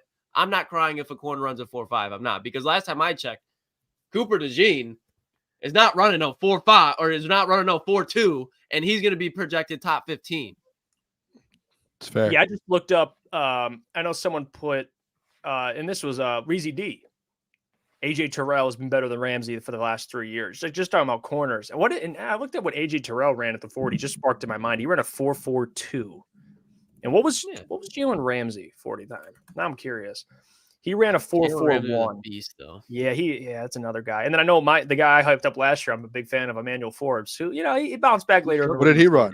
Like historic, like 4.3, low. I mean, the combine is still in 2 weeks, so I mean, you're going to find out here real quick. And guys at 40 changes things. Yeah, it's going to change. We're going to know in 2 weeks who, especially in this corner position, you're going to see a lot of guys out there. And again, like Lucas said, if you're banking on just 40, like hopefully you don't have to use the 40 when you're behind. When you're a corner and you're playing catch up, like that's not ideal. Or that's where you have to use the 40. Like, and yes, it helps. Like Sauce can recover because he's lengthy and shout fast. out Sauce Gardner. Yeah, Sauce, man. Now that's a specimen right there at corner. That dude's a specimen. Yeah. Different. He's on a different level. The combine just kills me sometimes because people will just like after a good combine performance, people just fly up draft boards. I'm like, these dudes do not have helmets or shoulder pads on. They're showing what you can do with cleats and what they can do on 7-on-7s. Like, it just doesn't make any sense because you'll see the John Rosses of the world. People will sell their soul for John Ross in the first round because he ran a good 40 time. But then you go and you're like, yeah, I mean, Steve Smith, one of the best calls of all time. He's sitting there at Cooper Kupp at the combine. He's like, yeah, Cooper Kupp's the best wide receiver in this draft. And it's just Cooper Kupp just going through a shuttle drill. And it's like, how do you know that? Because you watch the film on it. If you're basing it off combine times, like it's like PFF stats, man.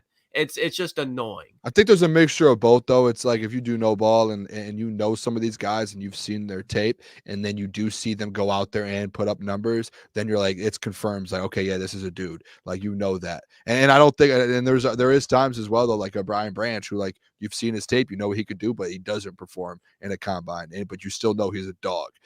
So like it is like a pick and choose thing. And if someone, like some of these guys that go off at the combine, they don't even like, some of them don't even get picked in the first round. Like, it has nothing to, like, it like makes them move from like the 6th to the 5th round.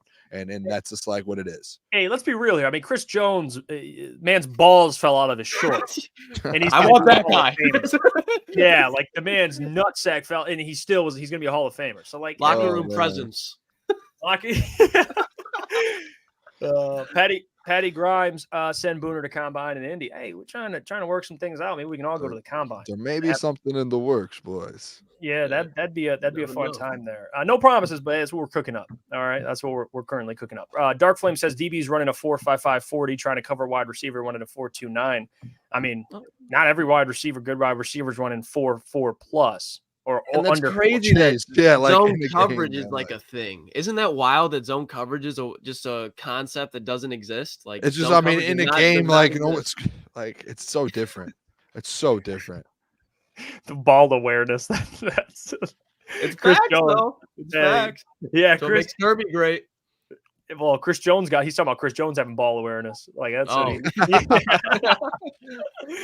Oh yeah. my gosh.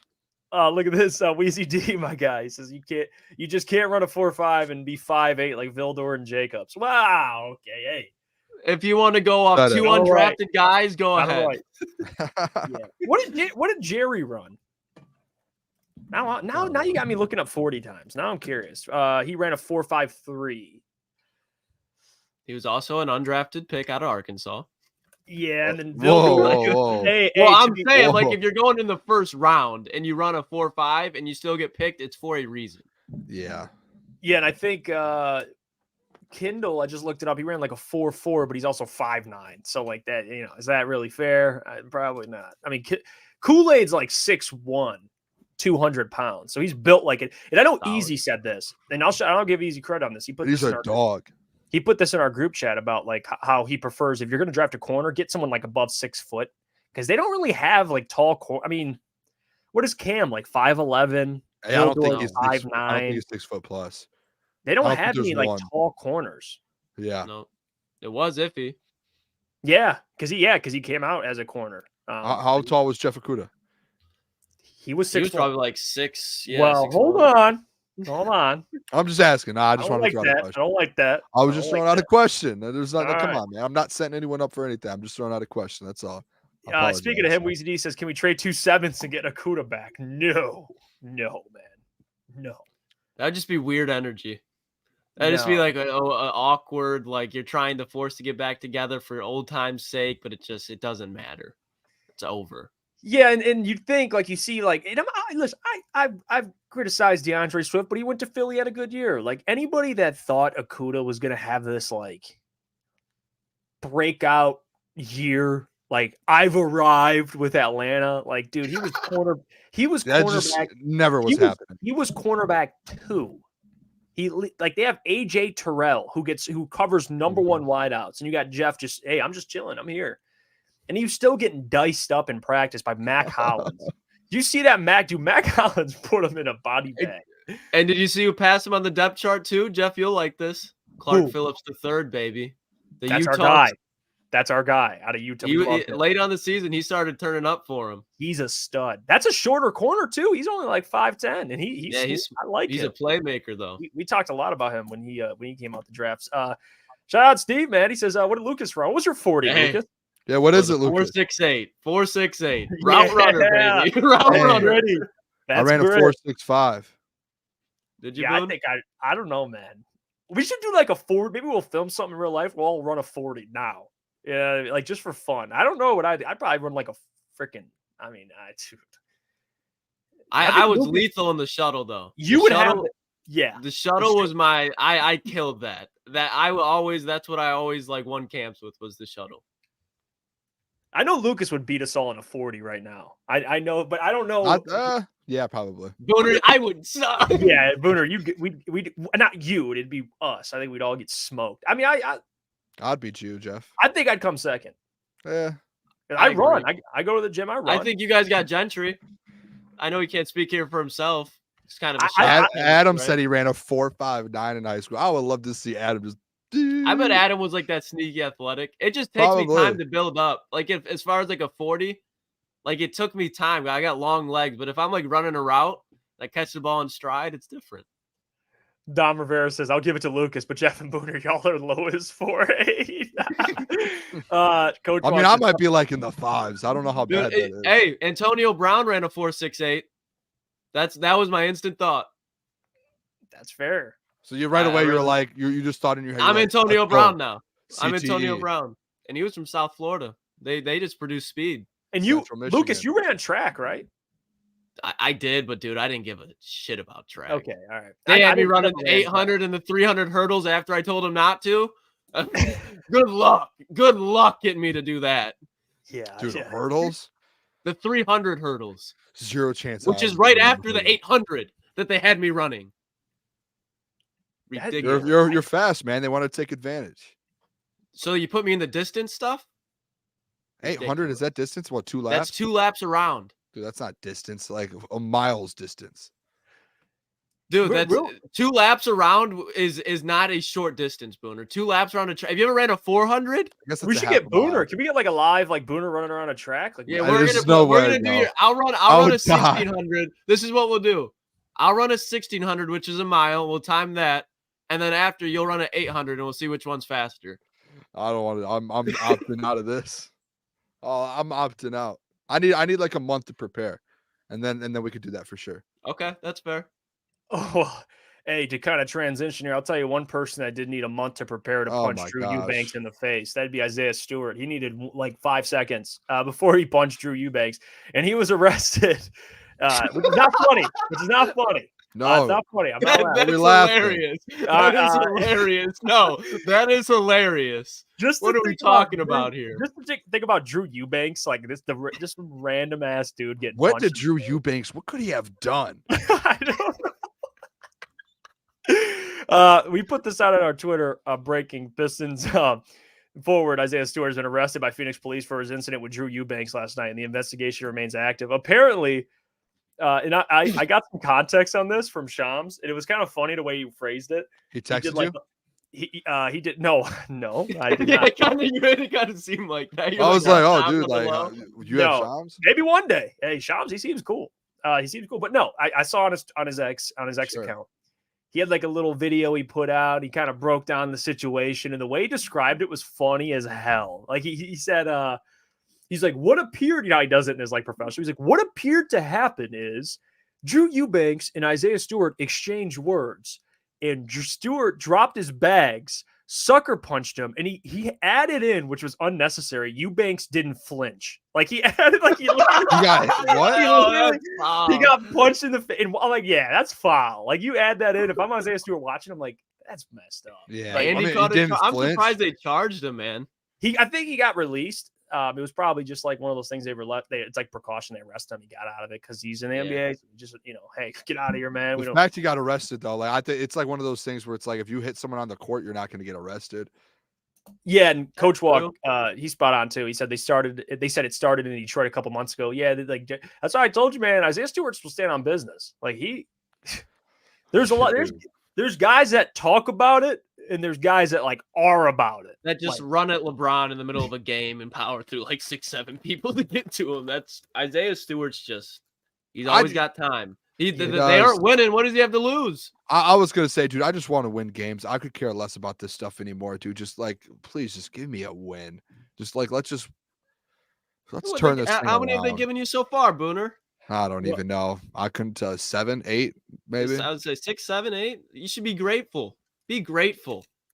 Tom Gores gave you 6, 7, 8 wins. Tom Gore. Never mind. I shouldn't say anything. I'll say this. Last 10 games roughly, the Pistons are 3-7. Get the fuck out of it. Best of the year. That's like half their wins. Of the year. That's like half their wins, man. I mean, like after that monster trade deadline, they just got rejuvenated. Yeah, they started getting some wins. Let's go. It was monster. Yeah, Bonjay. See, I Turn didn't want this to thing say around. I didn't want to say it, Bonjay. But yeah, they got destroyed by Phoenix. That was after Isaiah Stewart absolutely decimated Drew Eubank. Set the tone. Yeah. Artest would be proud. Ben Wallace would be proud. Yeah, Artest would definitely be proud. Ben Wallace would definitely be proud. That's why I got like a guy with a little bit of edge. You know what I mean? Like, I don't mind that. Let's like, TJ Gardner-Johnson. I would just love a guy with edge if we're winning. Like, that's all it comes down to. Yeah, we put out that. You're not winning. That's just a problem. Oh, I mean, well, yeah. I mean, winning solves everything, right? Like, even look at Draymond, all the BS shit he's gotten into, but they're winning. So it's like, did you guys see that video of Draymond laying on the court for 45 seconds and they went up and down the court 3 times? He just didn't move. No, I saw the video of him like saying he was gonna like stab someone. Did you guys see that? He was like, no. Did you guys not see that? Dude, he like looked at someone and was like put like some signs up, and then it was like I don't know. It was really weird. It was such weird. Yo, what was that? Can we play the video on here? I don't think we'll get copyrighted because it's not like an actual like play. I'm gonna look it up. I'm gonna send it to you in our group, Jeff, because I don't know what Draymond was doing. Oh, I just saw it. It is a broadcasted thing. The way I see it, copyrighted to death after yesterday. Yeah. Oh, yeah. YouTube let us know immediately. Like, they said that they Isaiah Stewarted us real quick. How many seconds do we get though? I don't know. Because the one I just sent is like very short. With it for a little bit.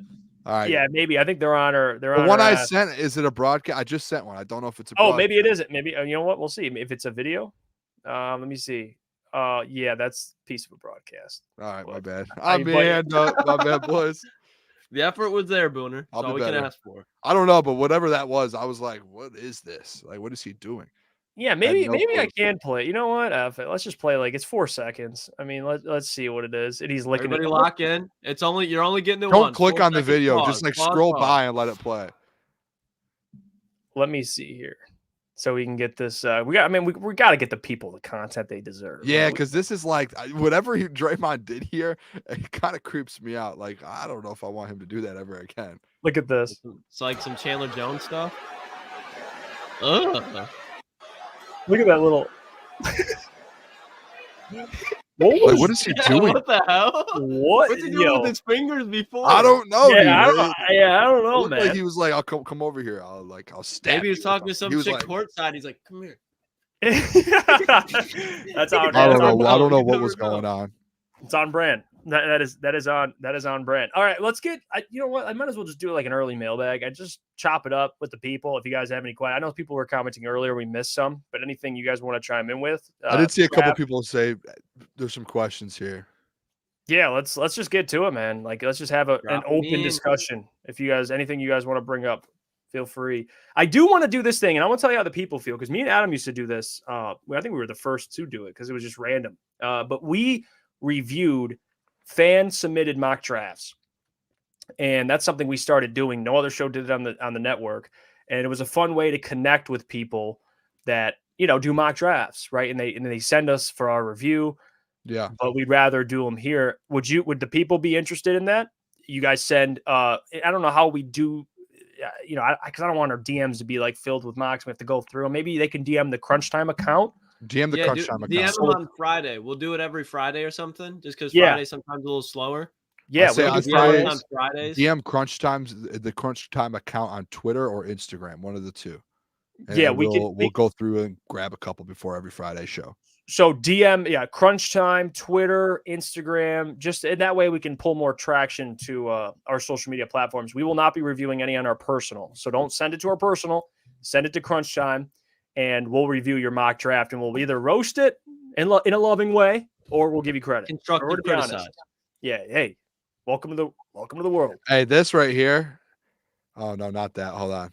This This is a truth. Is you could do anything, and you don't know what Brad's going to do. Yeah, no, it's fair. And by the way, real quick, Coach Walk, on what platform? Any platform you got, Coach Walk. Yeah. If you want to DM. Right up here. Yep, anything. I guess you can on TikTok, but Instagram. Yeah, Instagram, Twitter, anything you want, Coach Walk. We'll do the GOAT, by the way. Because me and Adam did it to our personals, and I still have like hundreds of unread messages, and I just haven't gotten to. Like, it's like I don't want it to get like that where we can't keep up. Like, if it's all in one spot, it'll be easier. Yeah, especially on our main, it would be easy. Yeah, so send it to the main. Okay, let's see. Start the Bonjay. Who is the Tigers guy on the panel? Any big baseball guys? BMG. Right. I like the Tigers. Like, I'll follow the Tigers. I'm not going to sit here and I'm front. Like, I'm not going to sit and break down every single Tigers game. I'll give you my analysis. But I've never been a diehard fan of just baseball in general. Like, I keep up with the Tigers and what Scott Harris is doing. But I think it'd probably be, if I had to guess, I know Lucas, he don't mess with baseball, and I don't blame him. I watch the Tigers. I played baseball in high school, but I cannot watch a baseball game. And I don't think Mike is yet. It'd probably be me and Boone. But like, let's be real here, Bonjay. I'm gonna keep it 100 with you right now. There is people out there that want to hear Tigers content. I'm not doubting that, but it's nowhere compared to the Lions' demand. So we'll spend a little bit of time on it during shows. But like, if you're asking, if we're gonna get into Tiger stuff, probably not, unless they do something significant. We're like, we got to talk about this team. I'm betting on the Tigers to win the division this year. I will place that bet. So, that's that. All right. Mr. Detroit City mailbag, Jeff, are your nipples here? That's weird. And no, they're not. I don't know why they would be. Lucas, you seem like a guy that would pierce your nipples. Absolutely not. Absolutely. Actually, yeah. not. No, don't Lucas even start that narrative. Okay. Not a chance. Okay, all right, I'm done. Lucas is the tongue piercing guy. He definitely has a pierced tongue over there. I would never even get my ears pierced. ETN mailbag, who are your top three threats of the Chiefs in the AFC? Bills. Texans, Bills, and I like Bengals. The Texans one, man. The Texans one's good. Texans. I like that, Lucas. I like that. And then if you want to put the Ravens in there again, the Chargers, and like next year the Chargers. Let me be real. The only threat, true threat, the Detroit Lions in the Super Bowl. The Bengals. To me, the Bengals. Yeah, Joe. Well, actually, let me correct that. Joe Burrow. Like, if we're talking about like an actual threat, like that could take down the Chiefs to win a Super Bowl, I would go because they've done it. Like, not Josh Allen. Maybe the Bills, but like they're in a weird spot. But I think the Bengals are the closest. All right, let's see here. There's Bonjay says, I've never done a mock draft, but I might do one just for you, Jeff. Thank you, Bonjay. Shout out, Bonjay. We'll review your mock draft. We got you, Mr. Detroit City. Oh God, no, you don't have an OnlyFans. No OnlyFans. Sorry, I'm going up. I want to make sure I get in order here. Steve Wilds says, mailbag, where's BMG? He's out today. He'll be back tomorrow though. He'll be back tomorrow. Business. He gave us a doctor's note though. Let us know. Mailbag, in your opinion, do the Lions trade up in round one to get somebody? I would say at this point, if we had to make a prediction, I would say they trade up because I believe in quality over quantity, like in terms of picks. I don't want more. I get giving Brad more ammunition, but I'd rather have a better quality player in the first round. So that's how I feel. What do I think Brad will do? Maybe he'll probably trade back knowing Brad. The dude will just like do the opposite of what I think. It's just how it works. But I'll say trade up, guys. What about you? I'm with you. I think we kind of all have the same idea. I mean, no matter what happens, don't hate it. But I would like to go out there and get someone who can, who can compete right now. That's fair. Let's see here. Adam Baydoun says, Mailbag, scale of 1 to 10. What do you guys think about the 49ers potentially going after Brandon Staley as their DC? I don't want to laugh at it because you laugh at it and then he's like, a good DC. Going from a head coach to a coordinator. He is a good my DC. thing is this. The Chargers had a lot of good players on that defense, and they still were just trash consistently. Like, they were never a good defense. Brandon Staley was a defensive head coach and was getting shredded every year. Fair. So, like, maybe the fact that he's around the other defensive staff that's in there. I don't know if they cleared just the whole defensive room. I'm not sure what's going on. But maybe once he gets surrounded by there and just it's obviously a different level of elite players in San Francisco. But I don't think it's a home run by any means. But I don't think it's far off from Steve Wilkes. I don't think it's that far off. Well, I already gave my pick yesterday. Who do you talked about the other options right out there? Rex Ryan, Mike Vrabel, like there's some dudes out there. Well, here's I think Staley. I'll say this: it's different when you're a defensive coordinator to be a head coach, because when you're a head coach, you're not constantly in the defensive meetings and you're not always focused on the defense. Yeah, he has control of it, but he has to meet with the quarterback. He has to meet with the offense. He meets with the defense. Like there's like a lot. He has his hands in a lot of different things. If he just strictly focuses on being a defensive coordinator, I mean, he was successful with the Rams, and I think he can do it again with the talent the 49ers have. But I think Staley's a hell of a DC. I have confidence he'll bounce back. I think they have a good head coach. No, I agree. I think they just have so many good options now. I think that's part of the reason why they moved on. There's just so many DCs out there right now that they can go out and just go after. I'm interested to see who they bring in. All right, let's see. Next question. Let me see here. Yeah, there's some funny questions. And I'm trying not to start some crap over, but hey, Justin Reed, all I do is work. Good to join y'all, boys, man. Appreciate you, Justin. Shout out, Justin, man. Appreciate you. Man's working like 70-hour weeks, and he's still taking time to join the show, so we appreciate you. Megan says, Lucas, what's your favorite form of speed? I do not indulge. I do not even know what that means. Yeah. Like Steve Lehman. Talking about like the 40? No, like the drug that is not what we're talking about. Oh, okay. Mailbag, what free agent sleepers would you not mind seeing coming to the Lions? Sleepers is like an interesting one. I mean, is it? I don't think it's Josh Huff. It might be Give Josh me the Huff dude from the Jets. Colts. The dude from the Jets. Bryce Huff. Give me your guy from the Colts, Lucas. Oh, from the Colts, Grover Stewart. It'd be Grover. Okay. And then the other one that we haven't talked about yet, Akello Witherspoon in Los Angeles. Bring Grover home. Give me Grover. Yeah, I love Grover Stewart, Booner. Shout out for remembering that. Let's see. I'm going to go. Here we go. I'm going to go with Leonard Floyd, by the way. Still a sleeper because no one talks about him. And we brought him up here on the show. So there's your sleeper. I think that'd be a great option for the Lions. Oh, gosh. Easy. I love this one's an interesting one. You're a GM building the Macomb Monarchs NFL franchise. Who are you drafting first, Goff or Trevor Lawrence? I will say this. T-Law. Not even thinking twice. T-Law. So I think Easy's setting everyone up here because they did. I tuned in for the heavyweights for about 10 minutes at the end earlier today, and they had a massive argument. Between who? Easy and Spenny? Easy and Spenny. And it was in regards to Jared Goff or T-Law. And I think Spenny was on surprisingly, I think Spenny was on the Goff side. And what? I think the argument was more so like if you look at last year, and I think they were looking at MVP odds, and T-Law obviously was higher. But I think that what was going on was, if you looked at last year, T-Law basically lost the division to a rookie in CJ Stroud, and Jared Goff is still winning football games. So I didn't hate the conversation. I don't want to go away from Goff, but like, I don't know. I could be wrong with that whole argument there. I don't know. Easy, if you're in the chat, like correct me. I think that was what was happening. I think Easy's kind of setting us up for that one. Making me stress out. Let me say, if we're talking drafting for the future for potential, I'm going Trevor Lawrence. Right now, I'm going Jared Goff. Yeah, if I'm drafting a player, I'm definitely drafting Trevor Lawrence. Yeah, because that's what I'm saying, man. It's not even. I love Jared. I'm a Jared Goff man, dude. Like I love Jared Goff. But is this fair? Like you look at Trevor, we don't know where his peak is. Goff, I think, has which is a great quarterback. I don't think Goff's ever, he's great, but there's a higher ceiling with Lawrence, and that's why I'm going with the guy like Lawrence. That's just me. Hey, it is what it is. But Goff is better right now.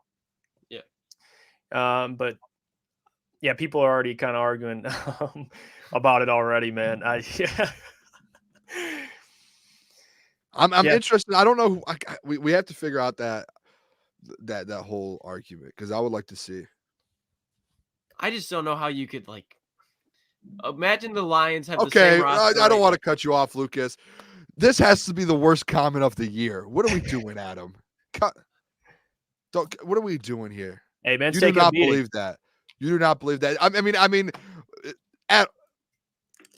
I don't want to do this, but wasn't Adam the one that said Jalen Hurts wasn't going to be great? He's not saying he's not going to be great. He just said he's going to be out of the league in 5 years. That is a lot.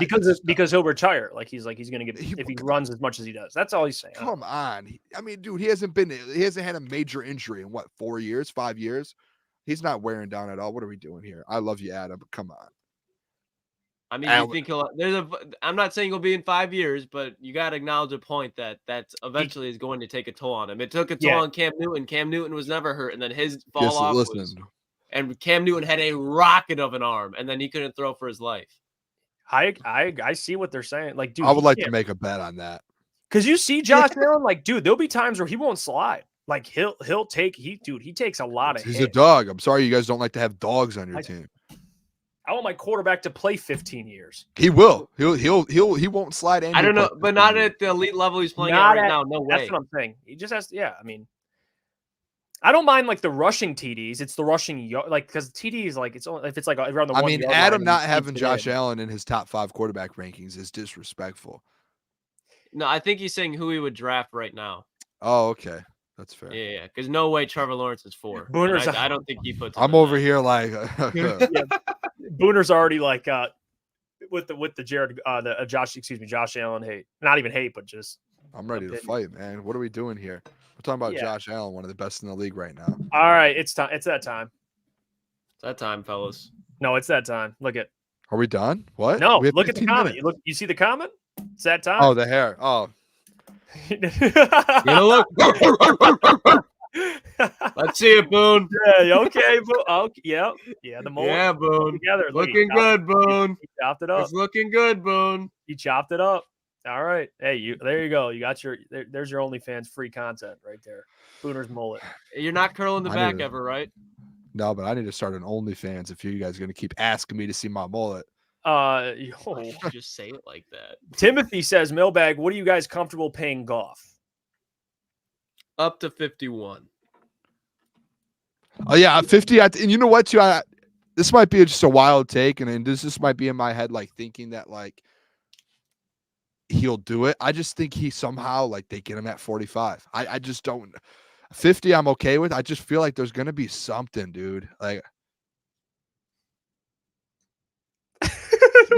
what? I thought it was like more. You just watched Booner turn off. Yeah, my brain turned off. It like ran out of gas. My brain just shut down. I apologize. I just thought, like, I don't know. It just ran out of gas. Like, oh, I love you, Boone. I was like, wait, is there more? And then like nothing. You just okay. Hey, great cliffhanger. Great cliffhanger. For me, I would say 50. I think 50 is like the max. I like 51s. I like how you did that because like you're not going above 50. I'm with me and Luke, me and you are in lockstep. No way. Easy as this one. Mailbag. Can we get a top 10 QB list from the boys? We should do that. We should do that soon, man. We'll do a top 10 list. That'd be fun. And we'll make sure we're all on the same page this time, Jeff. Yeah, me and Lucas, man, we are because I got heated. Hey, that's not me. I'll take accountability. That was on me. I misunderstood the assignment. That was on me. I looked at it, and then when I saw yours, I'm like, this dude's kind of right. Like mine didn't look right. I was like, you were going to war for Russell Wilson. Okay, hold on. Isn't Jeff a Baker Mayfield fan too? No. Here, let me clear that rumor. I never have been a Baker fan. I've actually crapped on Baker. I don't even know where that. I think that was more just a troll. And then people. Isn't that what he does? What'd you just do it again? Isn't that what he does? Do it again.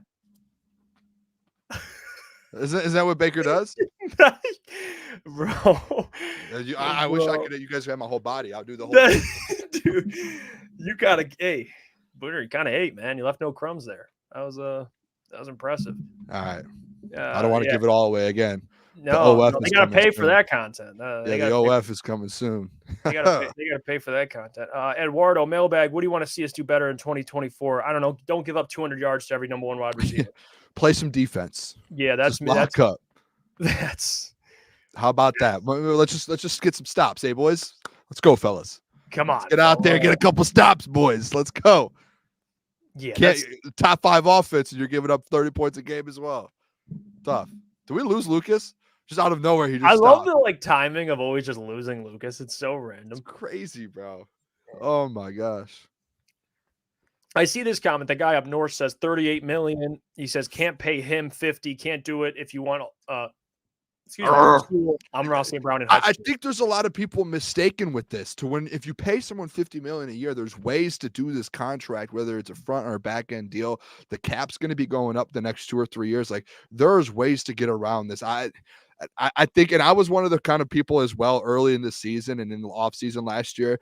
That was the kind of proponent of like saying, no, 50 million, you can't do it. And I was one of the people that, and I think I did it to you, Jeff and Lucas. I think I did it to all of you guys. And I would say like, pick one player that you want to move on from. Like do it now if you want to pay him 50. I just think there's a way to do it. I think there's a way you're able to kind of get around it. I trust Brad to do it. Mike Disner, trust him. That's Big fair. Trust. Hey, I think it was well said. Hey, Lucas, welcome back. Thank you. Yeah, welcome back. And you just die or what? You came back? Yeah, I guess so. Wi-Fi. I'm trying to get a, what do you call it? Not a landline. I'm trying to think. Oh, a hotspot, like a hot, like not a. Is it a hotspot or a? No, like the cord. Oh, an Ethernet cord. Yeah. I gotta drill Like a hole in my house and then drill a hole in my garage. So I gotta wait to do it till it's like not muddy as fuck out. Yeah, I gotta. I have a huge Ethernet cord. You got to get one of those like 100-foot, like something ridiculous. Like yeah, no, I'm going to.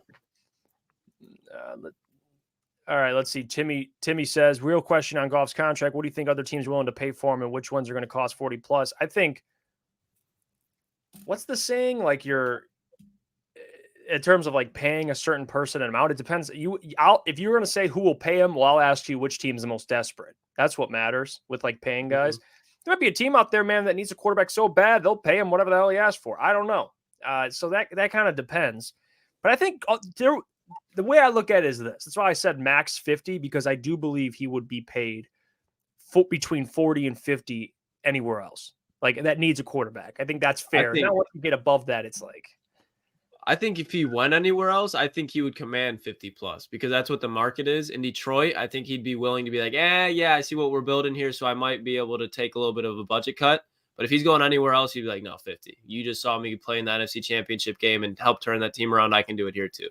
More than that, and at the end of the day, this is like the last spot for Jared Goff to go out there and actually, like, in my opinion, to where like he could go to like an Atlanta or like he can go somewhere, but it's like this is the best spot for him to win a Super Bowl in his career, in my opinion, going forward. Like he's not going to find a better position going forward unless he like takes a massive pay cut to go somewhere that needs him to help. Like I just think right now is like the best position he's in to take the money, the 45, 50 million, take that and go try and win a Super Bowl. Like I'm convinced on that, to be honest.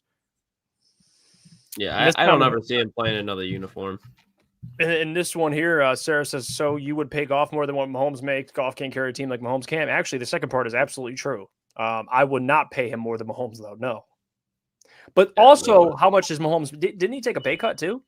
Mahomes, like, so that's kind of skewed, too. Like, he's starting to get into, and he's not taking like Tom Brady pay cuts, but he's starting to get into where they're very, like they know what's going on with his cap, and they're starting to like, he's, you know what I mean? Like he's starting to work around things. I think I actually just heard a couple weeks ago that there's something going on with him that they're like restructuring some of his deal or something like that heading into the offseason.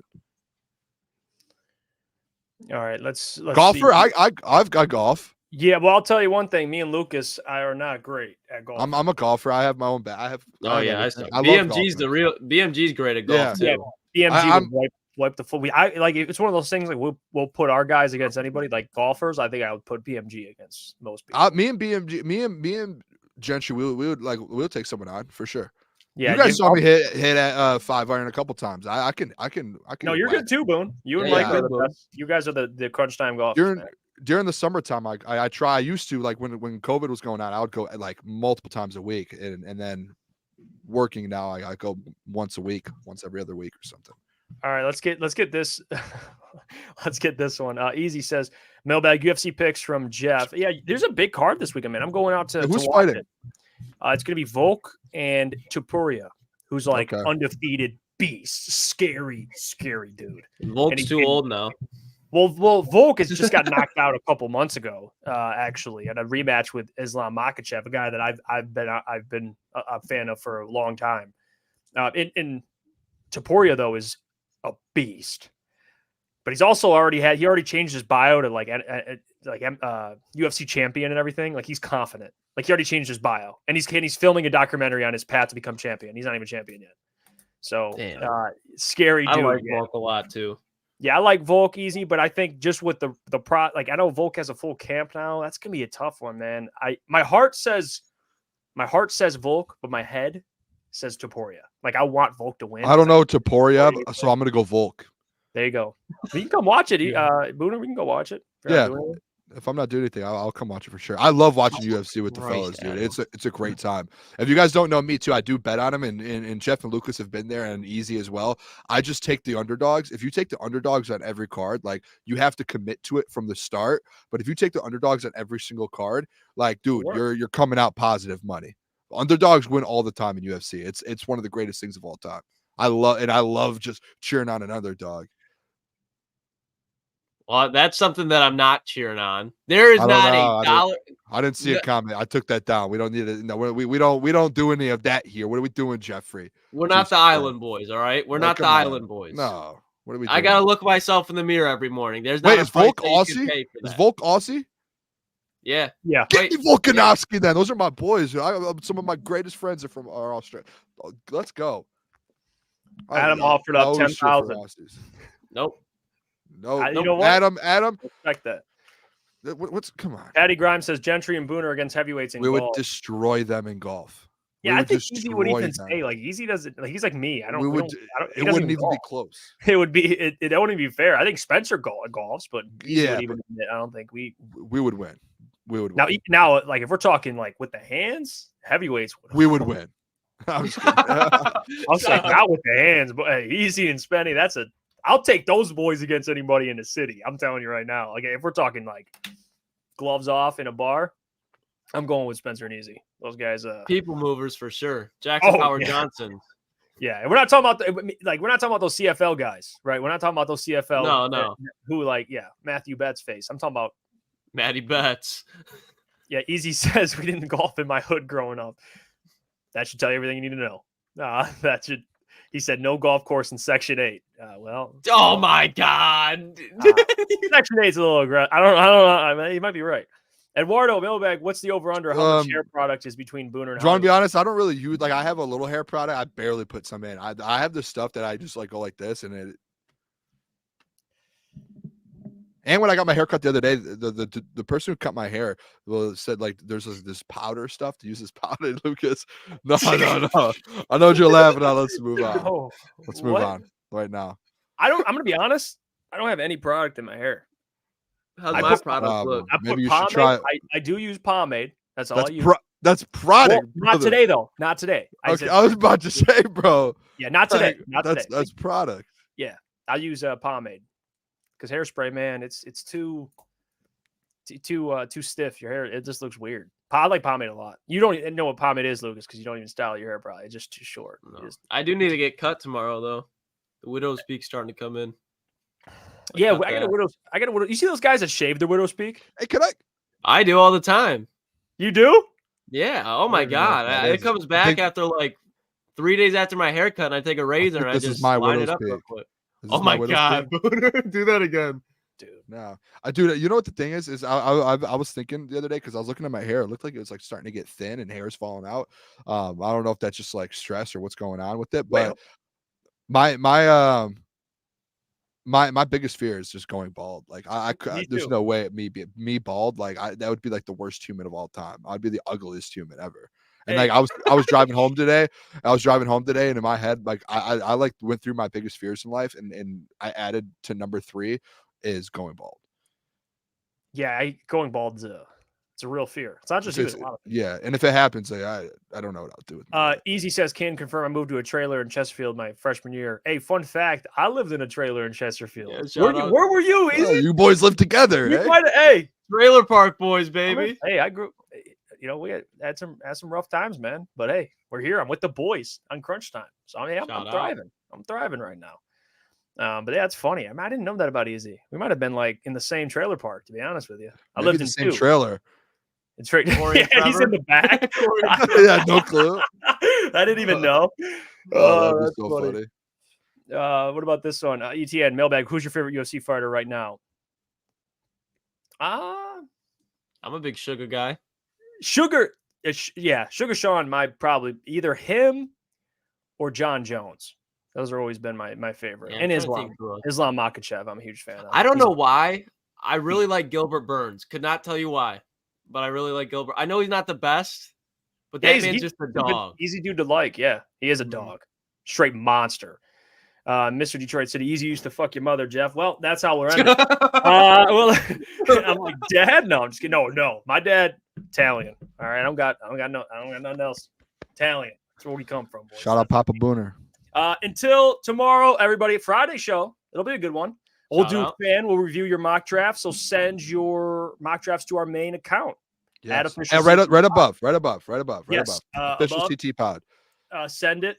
And we'll review it tomorrow. Have another great show for you guys. Until then, Jeff Iafrate. I went this way. Booner, Lucas, my guys, Michael Gentry will be back tomorrow. Until then,